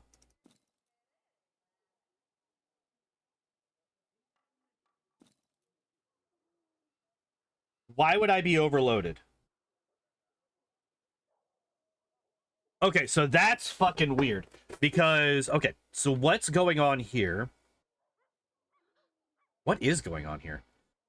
So we got a -6. So right now, we have a lower strength right now than we would at just a +0, right? That's including the belt. Because we're currently at a -2 because we got the +4 belt, but we're -6 because of exhaustion. We are not over encumbered. So how is it that after coming out of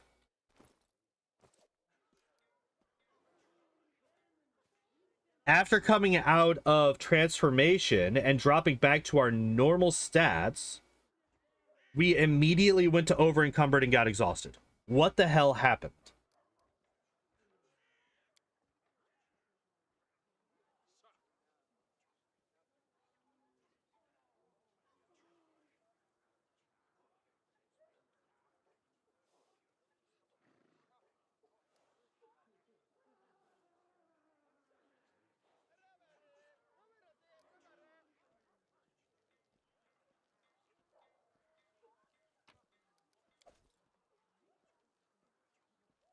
I am very confused about that. Okay, what the fuck? Old prison. Yeah, we can leave that. We're gonna do that.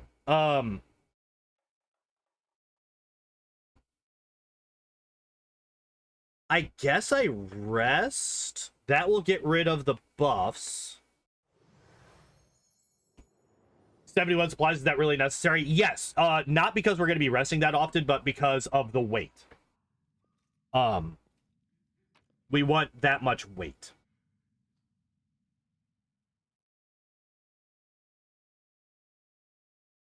That's like what we're doing right now is I'm trying to figure out the optimal weight for us to have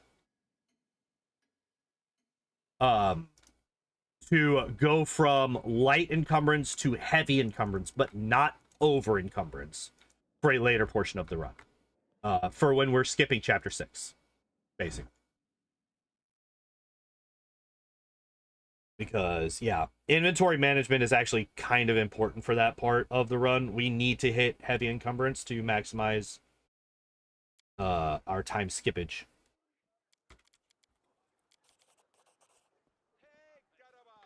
Okay, so let's just make a quick save, I guess.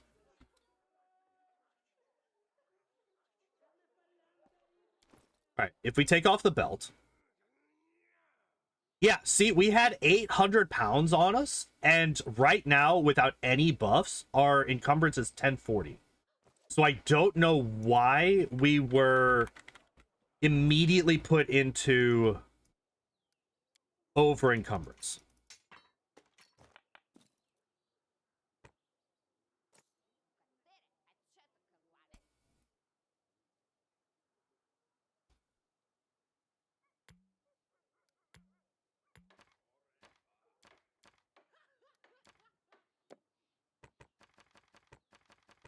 All right, so we get rid of literally everything.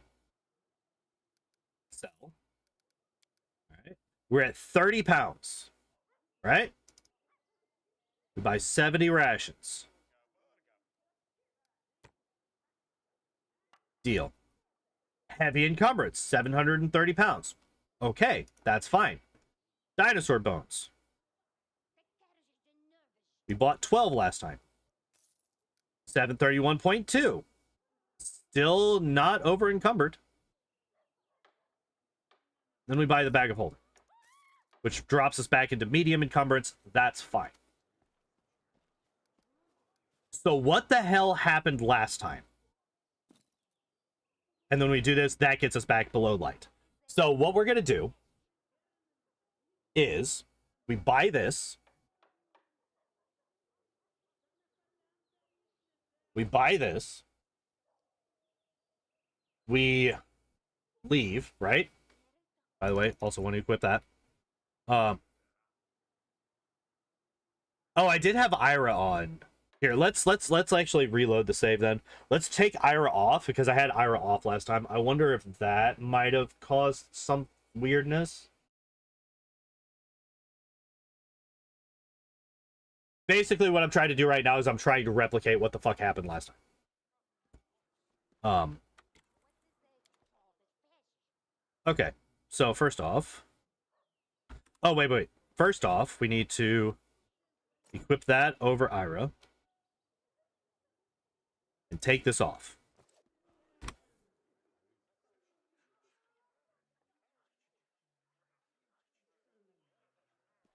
Please, game, thank you. Alright.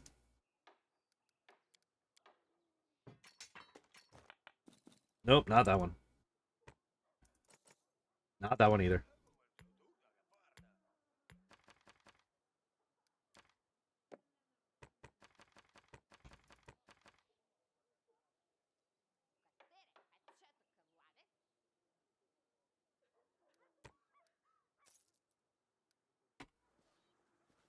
Nothing. No heavy encumbrance. Well, yes, heavy, not over encumbrance. It's so fucking weird. I have literally no idea why that happened then. Alright, well, whatever. 12 dinosaur boats, because fuck it. I don't know. I actually don't know how many of these I'm gonna need, so I'm gonna buy 12. I don't think that we actually need 12. And the bag of holding. Okay. So yeah, that gets us back down below light. Below light.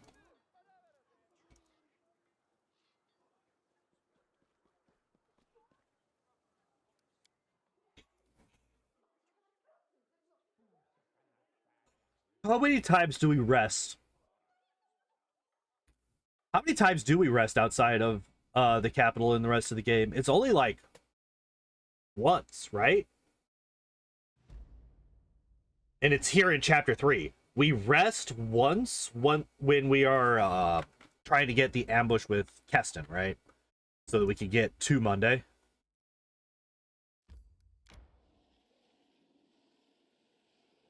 It's the only time that we actually rest while we are doing this.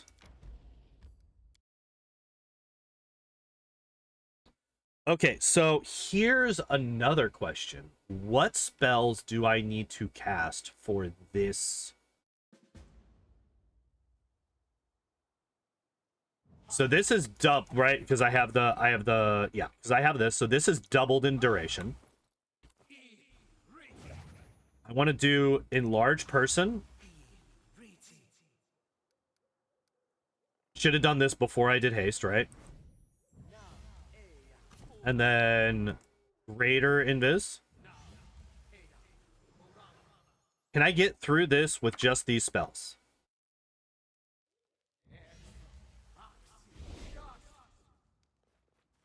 Oh, I don't have Cleaving Finish. I do not have Cleaving Finish.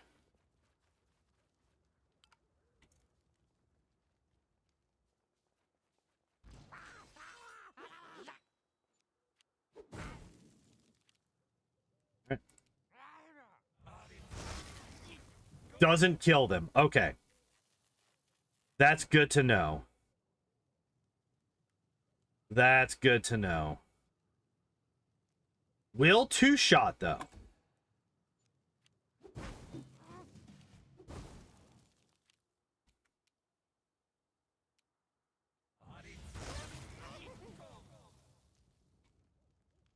Will two-shot. Hmm.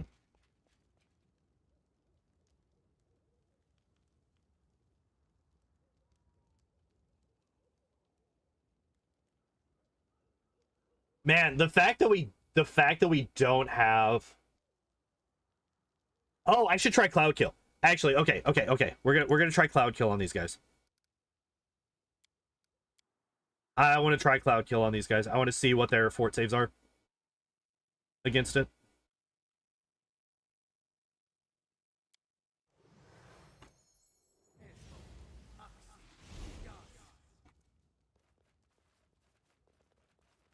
If we can just one-shot all of them with Cloud Kill relatively consistently at the very least.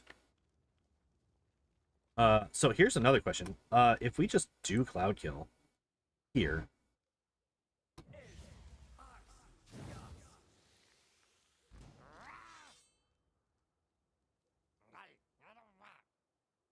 Okay. They just didn't care about it at all. What? Excuse me? Wait, why is it acting like they're not in Cloud Kill? Why is it acting like they're not? What the fuck?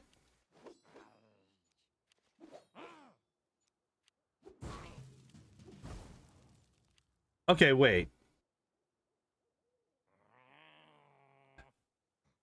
Okay, no, that's me.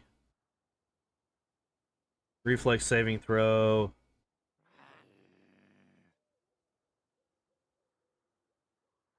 Wait, they're just not doing... They're just not doing the same, unless it's, like, further up?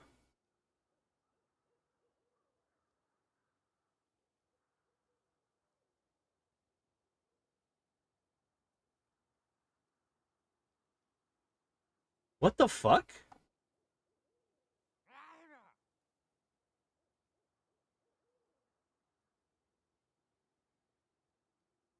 Are these guys just immune to poison?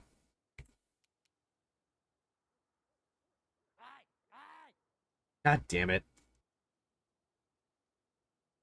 Of course. Of course.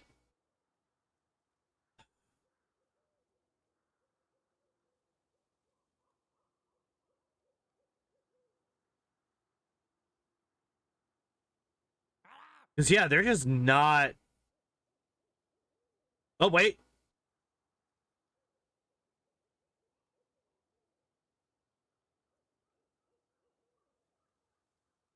Okay, so they got a 50-50.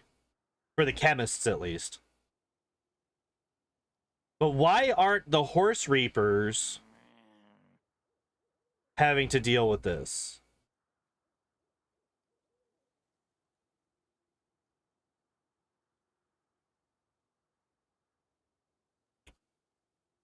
Oh, they're too high level. They are too high a level to be one-shot by it, right? That's what's happening here?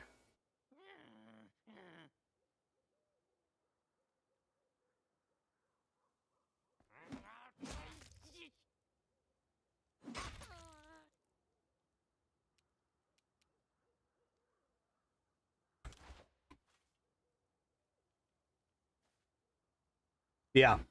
Yeah, okay. So Cloud Kill's useless here. Cloud Kill's useless here.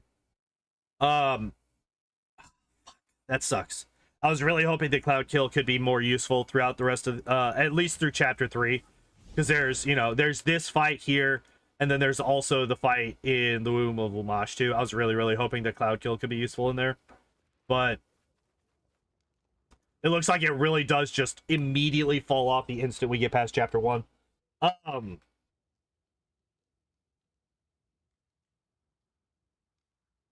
Does this mean we just don't learn it at all? No, because it is still better than Phantasmal Killer to open up the Troll Wilderness door, right? Because we can hit all 4 of the enemies in the door, and only one of them needs to fail their save for the door to open. So Cloud Kill is still better than Phantasmal Killer for that reason. Plus, there's only one save versus two, right? Like, granted, they're not likely to hit their will save, none of them, the trolls or the troll hounds, but the fact that there is two saves means that there's two failure points, and we don't want two failure points. Especially since one of those failure points is the exact same one that we're running against in this one. So. Yeah. Yeah. Okay. I'm cool with that. It's a little bit unfortunate because we could replace that with Cone of Cold, which would make a couple of the other Chapter 1 fights, specifically the one in the Thornford, more consistent. But not the end of the world. Not the end of the world.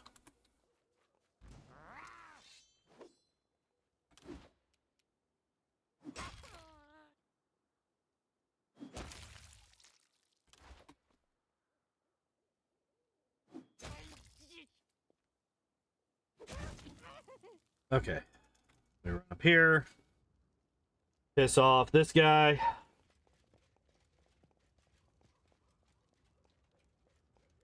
Everything is fine, comrade. No, yeah, there's no bugs in this game at all. Nope, nope, nope, nope, nope, nope, nope. I don't consistently walk through walls and doors in this game. Not at all. I don't use a spell that's supposed to drop people into a pit to climb walls. Nope.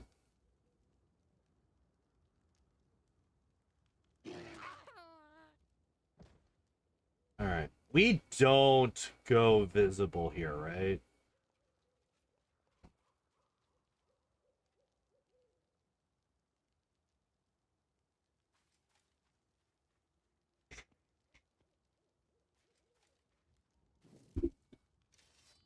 We do, but it still doesn't start the combat. Okay, that's interesting. We still got 47 seconds of that. We got a billion years of that.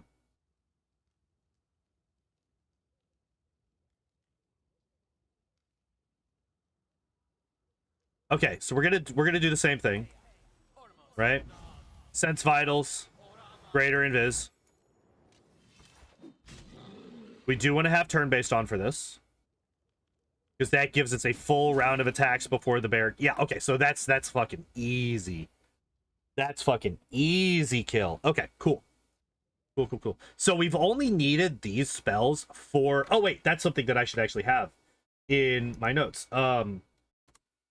Hargulka fight, cast, genie, kinds, haste, sense, vitals, greater invis, transformation.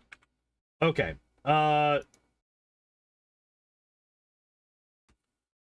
Stag Lord fight, haste, sense, vitals, greater invis. Fucking, what's it called?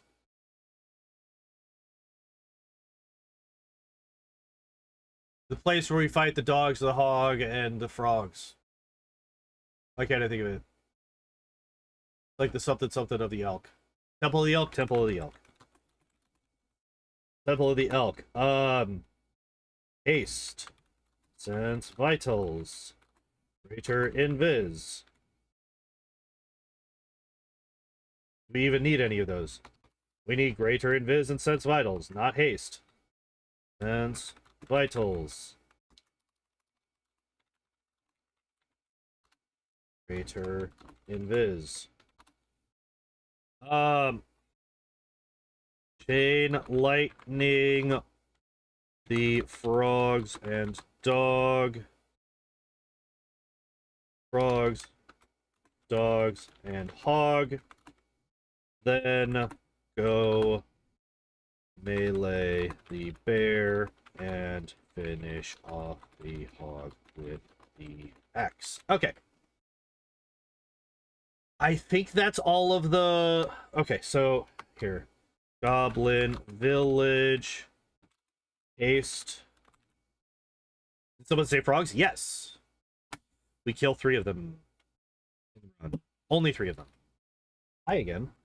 Sense vitals greater invis, kill gobos with. It's basically the same to kill them with the axe or chain lightning, actually. Okay, so yeah, no, we don't. Okay, so haste is fine, but we don't use sense vitals or greater invis. No. We don't use sense vitals. We do use greater invis. Okay. Kill gobos with chain lightning. Because you can get lucky and one-shot the alchemist with chain lightning if they fail their reflex save. It's not likely to happen, but it can happen. And if it does, then you can kill, like, if you get even one of them with chain lightning, you can kill the other one with the axe and save a little bit of time, because you don't have to do the charge up for the spell. Okay, cool. Then sense vitals and greater invis for owl bear, because you're still gonna have haste on. Hi again with the no shoulder cat while I'm streaming. Not often anyway. You can do it sometimes, but no shoulder cat often while I'm streaming. Okay. Here we go. That's a good one. All right. So, and then obviously 1, 2, 3, 4, 6. Bye, knock knock. Sorry, knock knock. You're my favorite, knock knock, but you're in the way.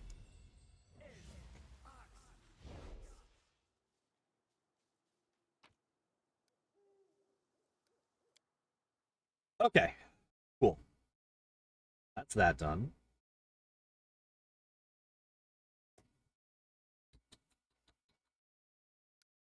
Hi.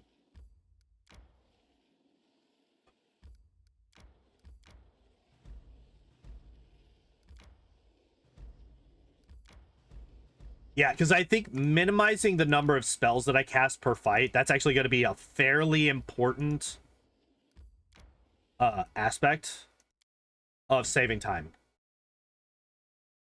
Because, like, you know, if we're on the unfair difficulty, if we're doing unfair difficulty, we're casting this, right? That's 1, 2, 3, 4, 5, 6, 7. That's an extra 7 spells that I'm casting each combat, right? That's an enormous expenditure of time. Whereas now it's like, all right, we're doing haste, we're doing sense vitals, we're doing greater invisibility for most of them, right? This one, it's probably going to be haste, sense vitals, greater invis, and transformation. Actually, let me. So yeah, he was flat-footed, so we basically were guaranteed to one shot. Let me actually look at. So yeah, like we're still guaranteed to hit for like the first 2 attacks per round on every enemy that we're coming across, right? Like this guy probably has the best AC out of anybody that we're going to deal with flat-footed wise, because most of his AC is from natural armor, not from dex. So the fact that we were still able to guarantee hit the first 2 attacks of the round, and that was enough to kill him, even with a relatively low damage roll here with 57. What day is it? By the way, it's Saturday. All right, cool. So we don't have to waste a whole lot of time here.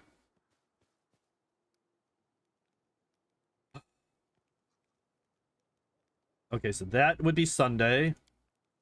Now Monday.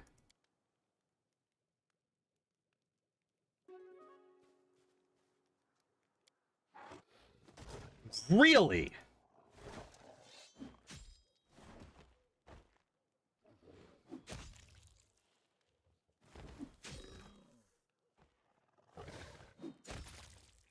So remember how these guys were absolute fucking death the instant they showed up in the other run?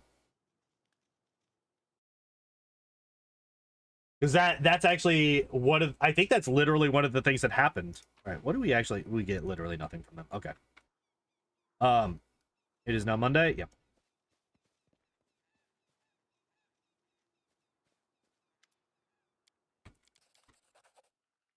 All right.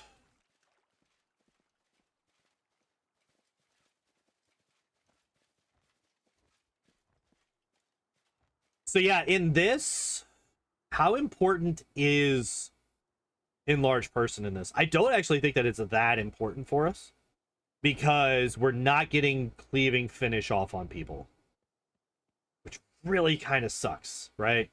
Really kind of like, hello, Taco Master, welcome back. Welcome back, welcome back. I wonder how much health these guys have. Can I one-shot them with Chain Lightning?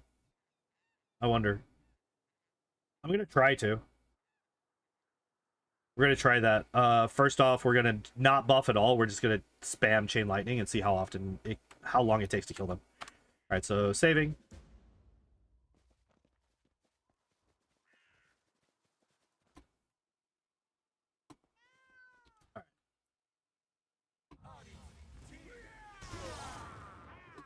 Okay, how much health do they have left?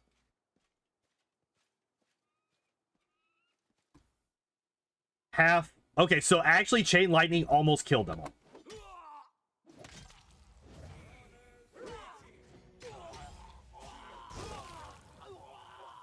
Okay, the fact that we got hit by prayer there, that actually does kind of suck, I think. But now we want to do all of this. Do I need greater heroism? We could try it.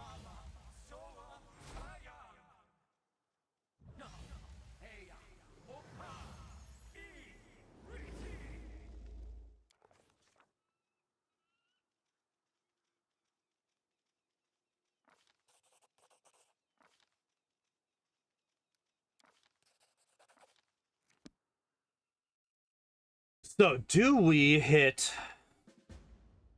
what we need to here? No, I am visible again. Okay, so let's load the game. Quick save.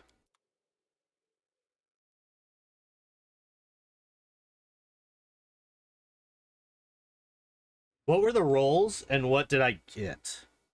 Like, what were the actual rolls necessary? Yeah, literally need a 3 or better to get the strength roll, which I can actually get better if I want to use this, right? Mobility check failed. So I need a 7 or better for the mobility check. And if I get both the mobility check and the strength check, which we are very likely to do with these benefits, even more so if we didn't get hit, like if I was further back and I didn't get hit by prayer, we would be in even better shape.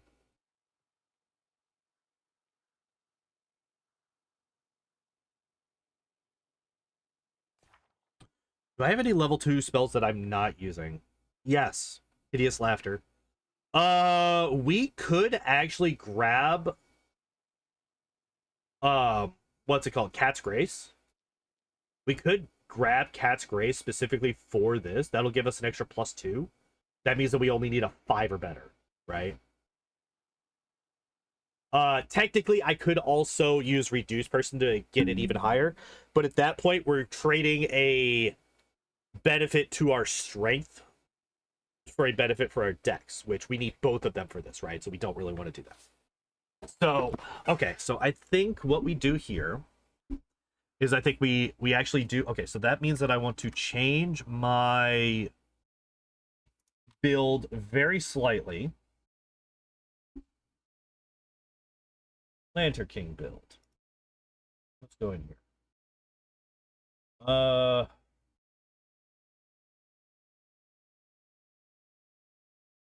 Wait.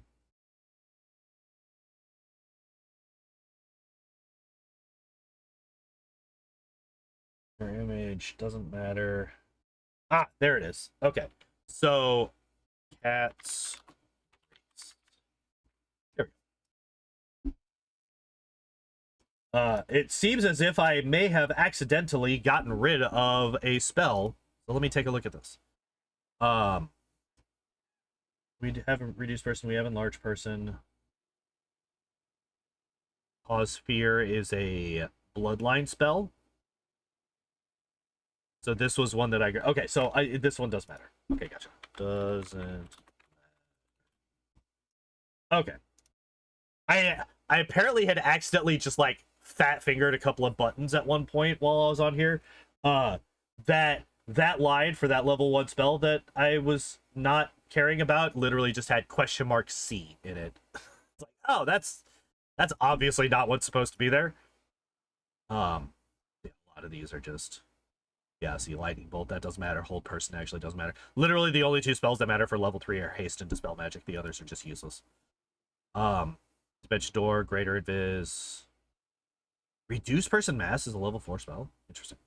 Yeah, so these are the only 3 that matter for this. And this literally only matters for one fight.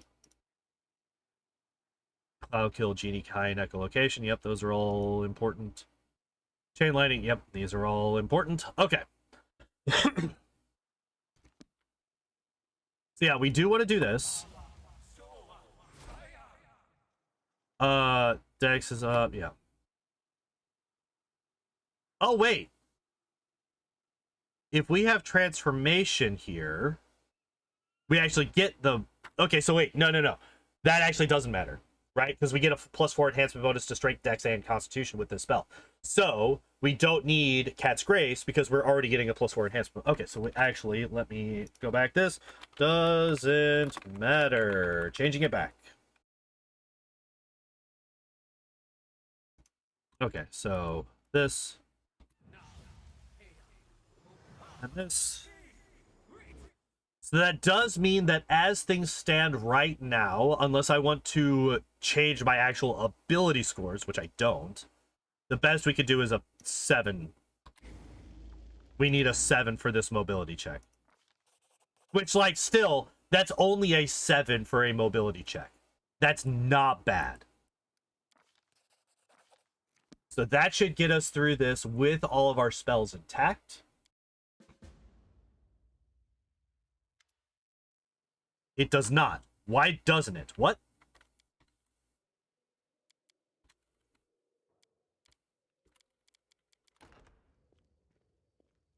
The fuck? Wait. Why is that not working the way that it should work? What?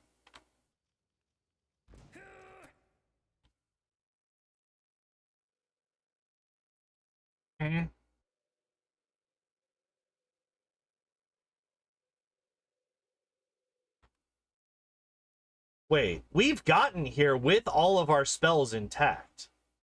Even rounds per level spells. Like, I've come in here with Sense Vitals, Greater Invis, and fucking Transformation on from when we left the prior map. That has happened. So why didn't it happen then when I did the exact same thing that I've done before? Succeeded at both of the fucking checks. Right? Let me just double check. Yeah, succeeded. Yeah, we did the thing. Mobility check succeeded. Yeah, we did the thing. What the hell?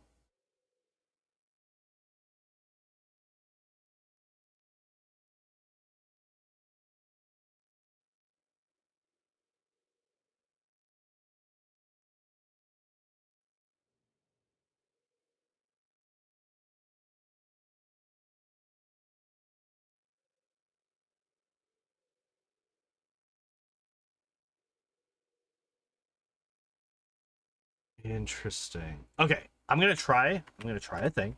We're gonna try a thing.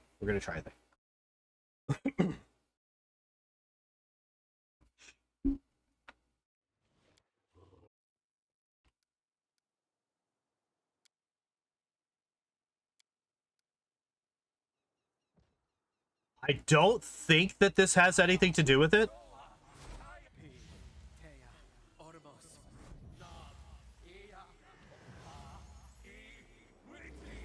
I don't think that this has anything to do with it.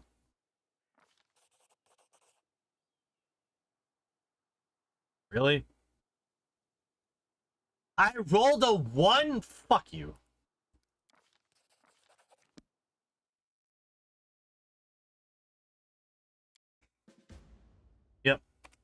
Okay. That's fine.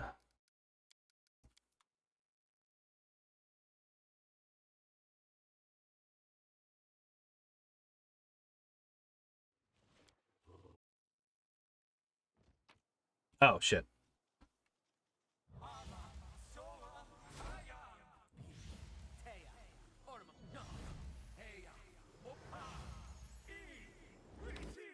Okay. We're saving after we get all the spells up. Are you fucking kidding me? Right now, video fucking game. Please stop with the stupid shit. I can't believe I need a 7, and I can't roll a 7. I have failed 3 out of the 4 times.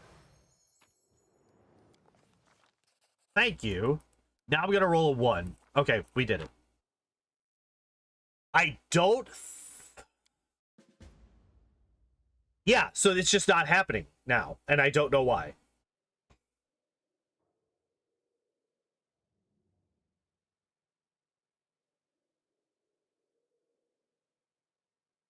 Is it because I'm on...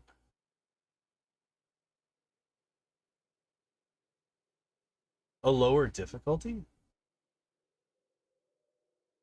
I wonder if they put in a thing here that allows you to keep your buffs on higher difficulties because they realized how how absolutely bullshit it is to come into this fight without being able to buff yourself.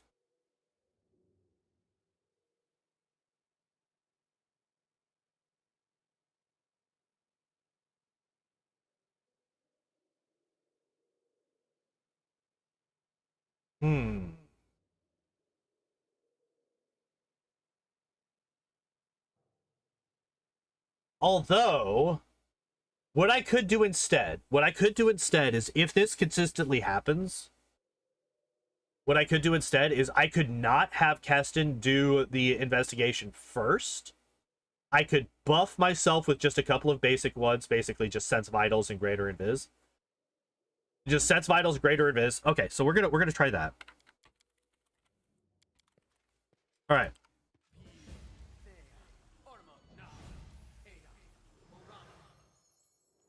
All right. We're gonna save here.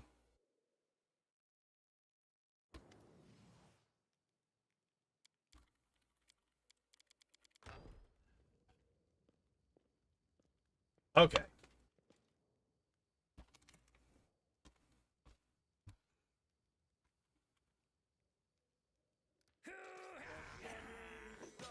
Why am I red?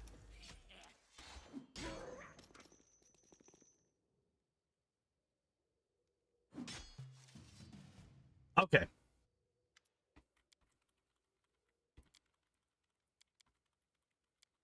Please, game, do the thing that I'm at. Yeah, I don't know why I'm suddenly glowing a bright fucking red. That is unusual.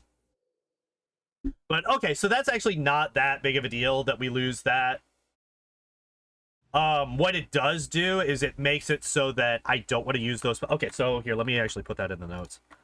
Chapter 3.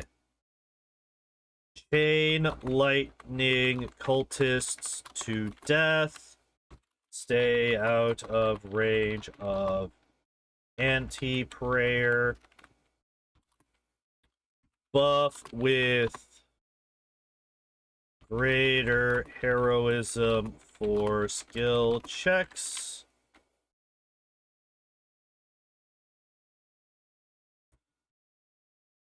If buff, well, if we're only doing greater heroism for skill checks, once in cabin, begin investigation yourself. Buff with sense vitals and greater invis. Then tell Keston to do it for you. Kill Ladyface, Mick, Evil Pants. 2 and fight. And let them all go. There. The sun! the sun is very angry apparently. So yeah, we do still have the speedy. We do still have the speedy amulet on.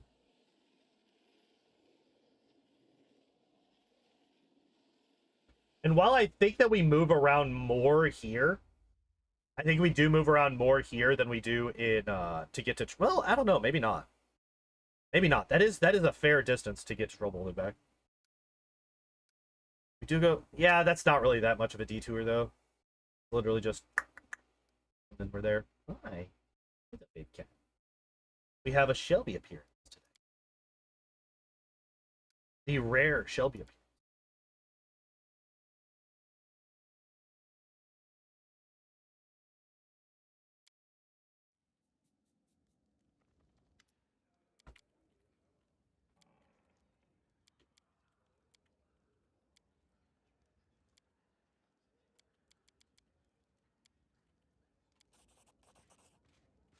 Trying to do this with only one hand while you hold the cat is a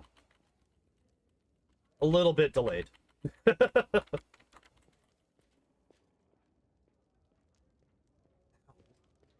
Hi.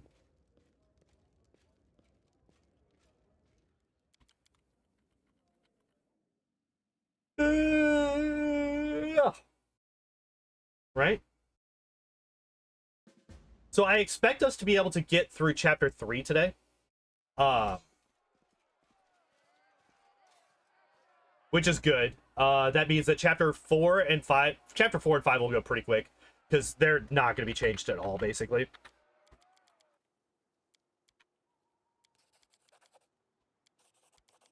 What is the check here?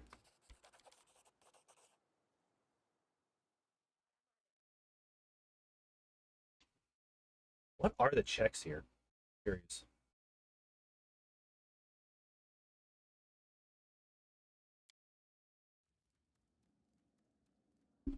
What was the so it was a 31. Because I was noticing that I was actually hitting those pretty easily. Oh, they're like really low, and then the last one's like impossible. Gotcha. Oh no, that was a 19. That was not easy. Oh, does the first one make it easier for the second one? If you succeed at the first one, does the second one's DC drop? Is that what happens? It's like actually a 31 DC diplomacy check. If I could actually hit that, that would give me a lot of experience. That would actually give a lot of fucking experience if I could hit that. But that's way too much investment into something that's not going to give us any real returns. So there's no real point doing that. Right? Because we would have to basically we would have to sacrifice one of these. Um like we would have to sacrifice one of either perception, athletics, or lore nature to get persuasion up. And athletics gets us more experience than persuasion does. Um, we are going to because we're going to be getting two decent sized athletics checks in Armag's Tomb, plus the one in the Lonely Barrow, which allows us to keep our buff up, which saves us a spell cast. We just, yeah, it's not worth it. Like, you could argue athletics and persuasion here. Like, you could argue that. But there's just not enough persuasion checks, I think, to make it worthwhile.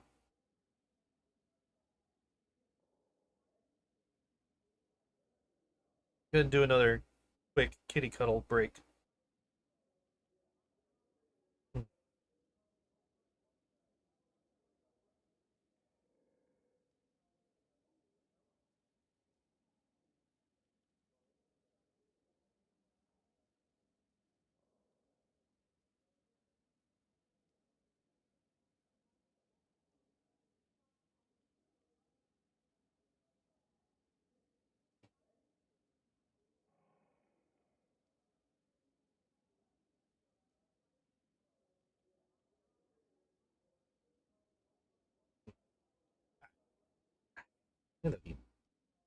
Okay. So yeah, you could argue athletics and persuasion, and maybe we do change that at some point, but for right now I'm just gonna stick with athletics. We could rest there, actually. We could actually rest on the way out there. That would save us, well, that would gain us some spell slots. But I don't think that we need them. Right?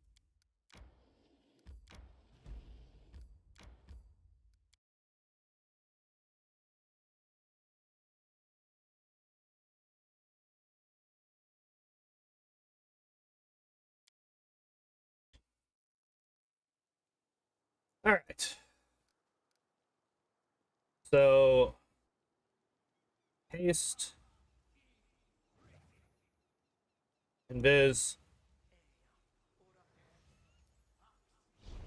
I actually don't know if I want to do invis or greater invis there. Probably greater invis, actually. Greater invis would probably be better there, but yeah, it is what it is.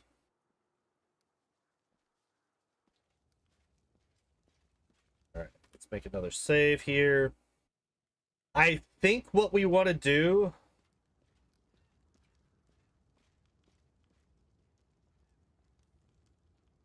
Okay, so first off, I want to reload. I want to reload the save because I want to see how many spellcasts I can get off before the Goblin Shaman is out of reach.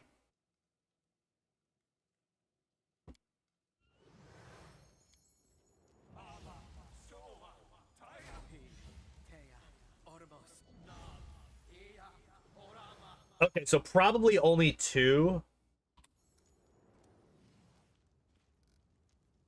Wait. Oh yeah, he's down there. Maybe 3. Yeah, no. We can get 3. So I think what we do is we do greater invis, sense vitals, and uh greater heroism. Greater heroism, sense vitals, and greater invis. I think that's what we do there. And then we already have haste on, right? Because that's what we cast at the beginning of the map. Then we attack. I don't know why we didn't actually just... Ah, Jesus! Alright, baby. I need... No, kitten, I need to put you down. I need you to get down. I need you to get down. I need you to not be a lap cat right now. Or I need you to be a lap cat right now.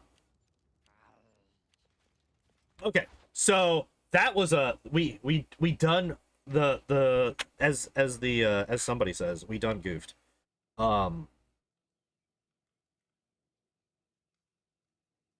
So for whatever reason, so the same thing happened with Staglord, actually, right? There we go, baby.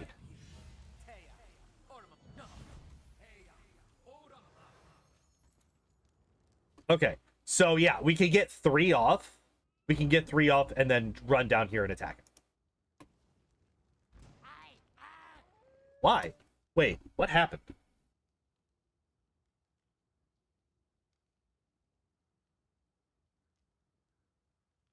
Why did I not get a sneak attack?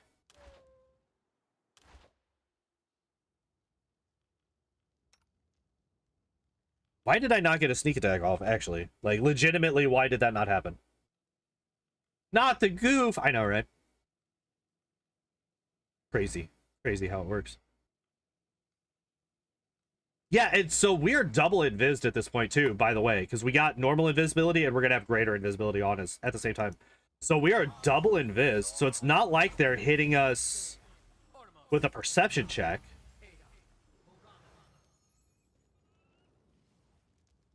So why are we able to... Really? I actually managed this? Wow, okay. Yeah, what the hell? What is happening?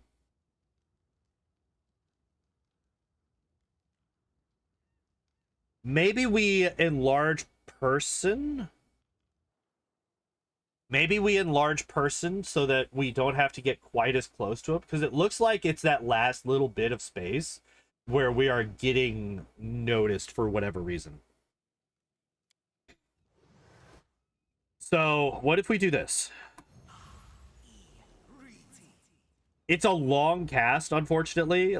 Enlarge person is a full round.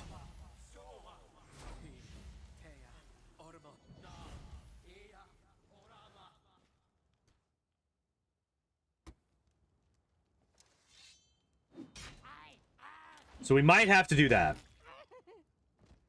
We might have to do that.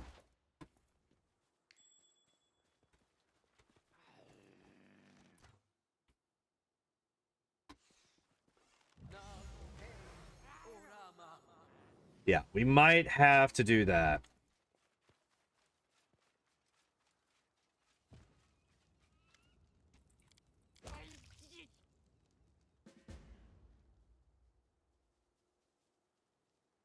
Okay. I'm going to try without it a couple more times. Just see if...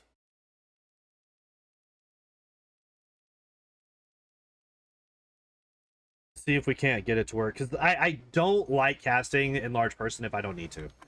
It's just... The full round cast just is too slow.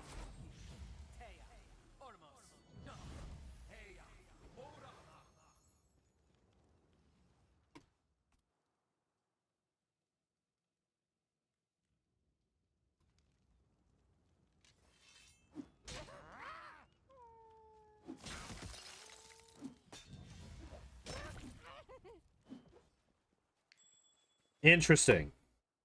Okay, so we did miss. Ah, it was a nat 1 miss. Okay. So even... Okay, so there we go again. We are able to, against this shaman, hit on anything but a nat 1 with all 3 of our attacks. As long as he's flat-footed, right? Because he is one of the guys who's going to be, like, very high on dex, probably. I would assume, at least. Well, actually, we should be able to figure it out here. No, he's still flat-footed. Never mind.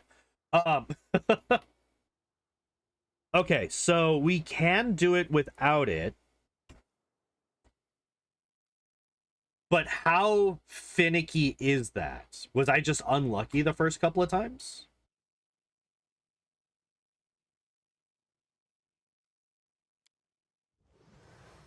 Also, let's make sure that we have this on. If I just click here.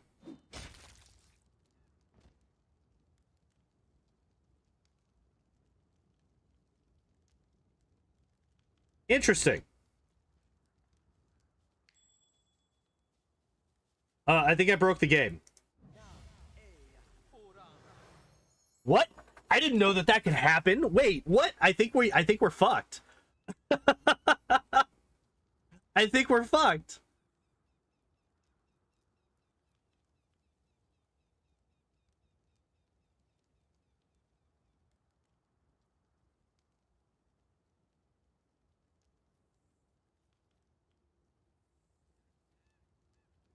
Wait, so if we one shot the goblin shaman, we just lose the capacity to continue the game.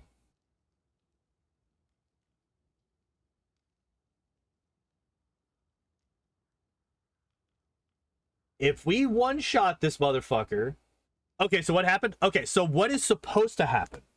The goblin shaman goes down, and then once you end combat, he gets back up, kind of. So basically, you're supposed to be able to talk to him after combat ends. However, apparently, if you just one-shot this motherfucker,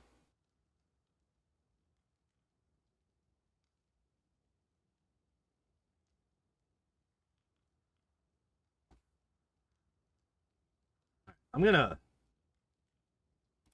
Yeah, see, if you just one-shot him, he's just dead. You can't loot him, you can't interact with him at all.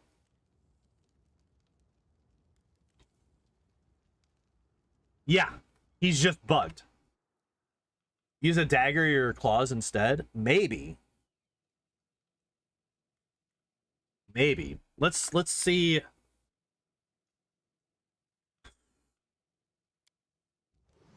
Now that was a crit. Yeah, of course we don't. All right. Let's see if we can. Let's see if this helps. Goblin Shaman Kingmaker.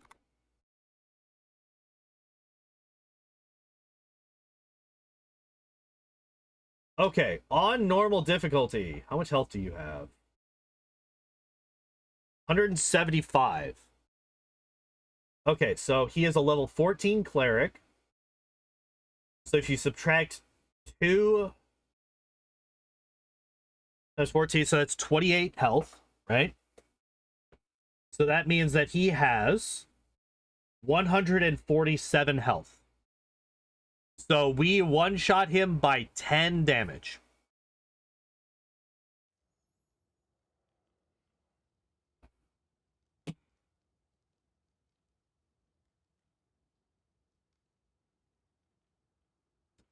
I wonder how much...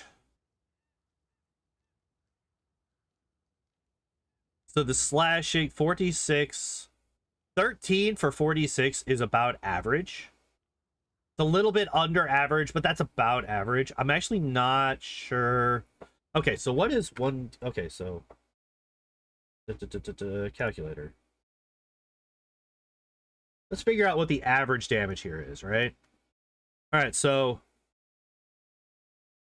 11 divided by 2 is 5.5, so we round that up to 6 plus 39 times 3.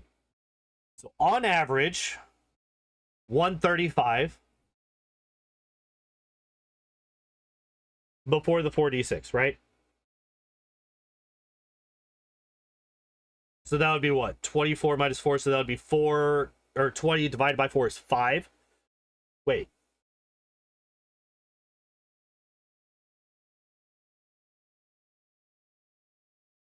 No, that can't be right.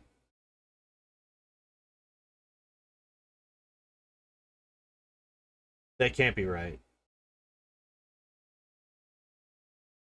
Maximum is 24. Minimum is 4, right?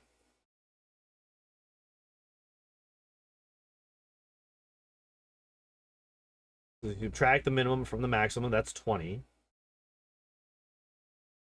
And divide by 2. So average is 10. Which still seems low.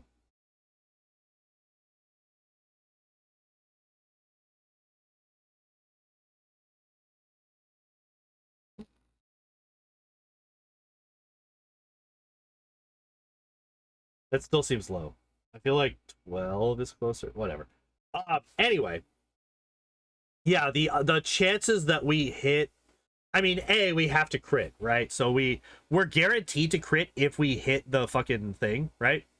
Because our attack bonus is higher than his AC. So unless we nat 1... Oh, no, wait. I'm sorry. This actually... Okay, so this is actually good to know.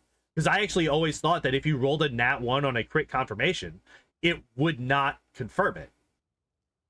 So this goes off of skill check rules, not attack roll rules. Woke up just in time for the ending. That's fine. We're currently figuring out a bug that I just discovered. And basically try to figure out how likely it is for it to happen.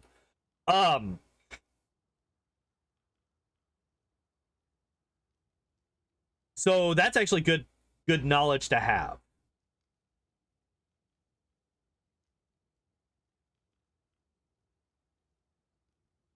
I never really looked into crit confirmation rolls, so the fact that we just happened to roll the nat 1 on this one is really nice.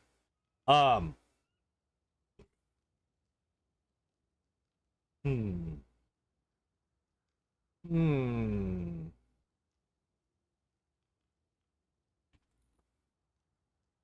again, kid. But yeah, hi Igor, how you doing? New bugs? Yeah, we soft locked. We soft locked because we hit the shaman so hard that he got one shot, and he didn't get back up like he's supposed to whenever combat ends. So this is what's supposed to happen. That's what's supposed to happen. And then the wolf comes close to killing all of his friends, and then we vanish. How did you crit with the nat 1? So no. So that was the nat 1 was a crit confirmation roll, not the attack roll. So the attack roll was within the actual crit range. The crit confirmation was a nat 1, but our attack bonus right now is higher than his AC. So even on a nat 1, we were able to hit. So this is what's supposed to happen. This is what's supposed to happen.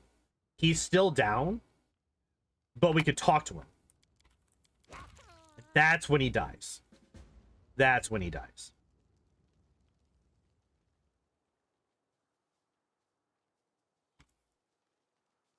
Run back up here.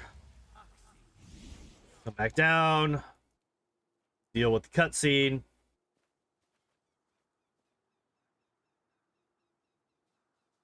And then... Oh, we don't have any...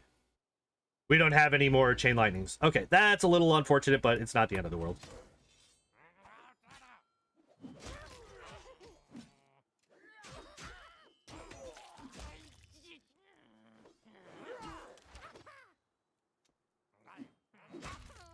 Can I stop hitting, like, nat 1s? Please? Please, please, please, please, please.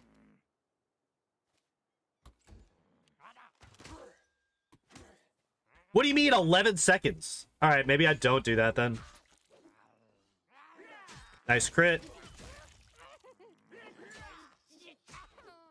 Yeah, that's the good thing about this, is that on story difficulty, our guys can actually kill them. Our guys are actually capable to kill them on story difficulty. Alright, so now we leave. I actually don't know if maybe we grab this belt. Maybe we grab this belt. I'm trying to think if there's any dex checks that I care about throughout the rest of the game that will happen when we don't want a transformation to be applied. I don't think that there are. I don't think that there are.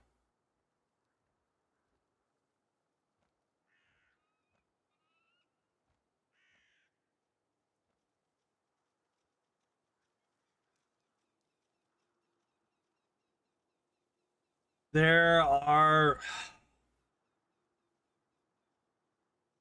I don't remember any other mobility checks. I don't remember that many stealth checks. And even the stealth checks are not that big of a deal, because we can just stack. We can get to a plus 60 on our stealth with just our 3 different invises. So that doesn't matter. Not any trickery checks. We can't use them anyway, even if there were. Yeah, no, we don't care. We don't care about the belt. Oh, we just leave. It's not that we just ignore it, we just leave. Yeah, I think... Okay, so this is what we're gonna do. We're gonna save. I want to see if we can get to the Womb of Lamashtu without getting fatigued.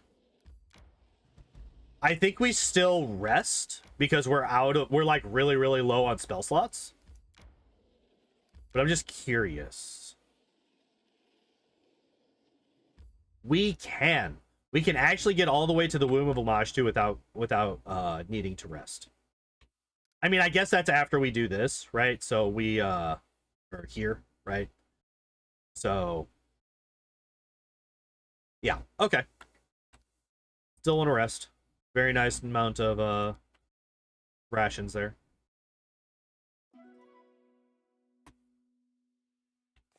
I think we are going to call it there, though, because it is currently 8:59, which means I have 1 minute left.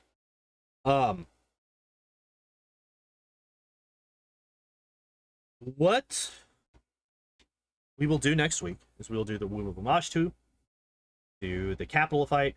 I legitimately think that we can get through the rest of the game next week. Womb of Lamashtu, capital, Vorticai's Tomb is very, very fast. It just literally depends on a bit of decent RNG. Chapter 5 is literally just Armag's Tomb, which takes no time whatsoever.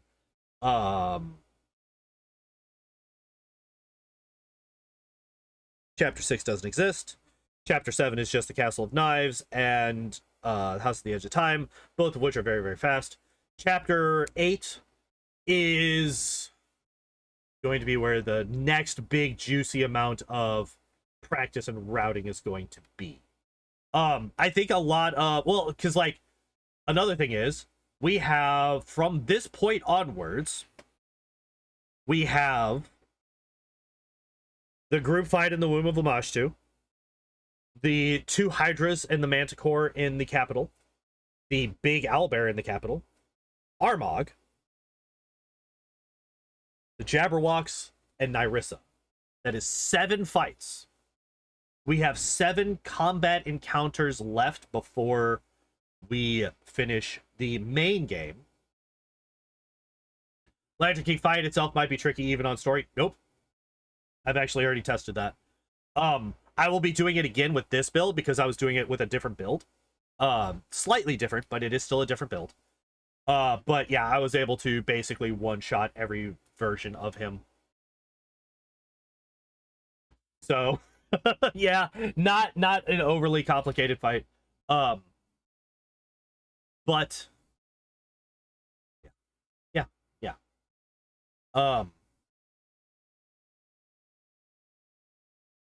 Getting to him is probably going to be more of a trick than the fight itself.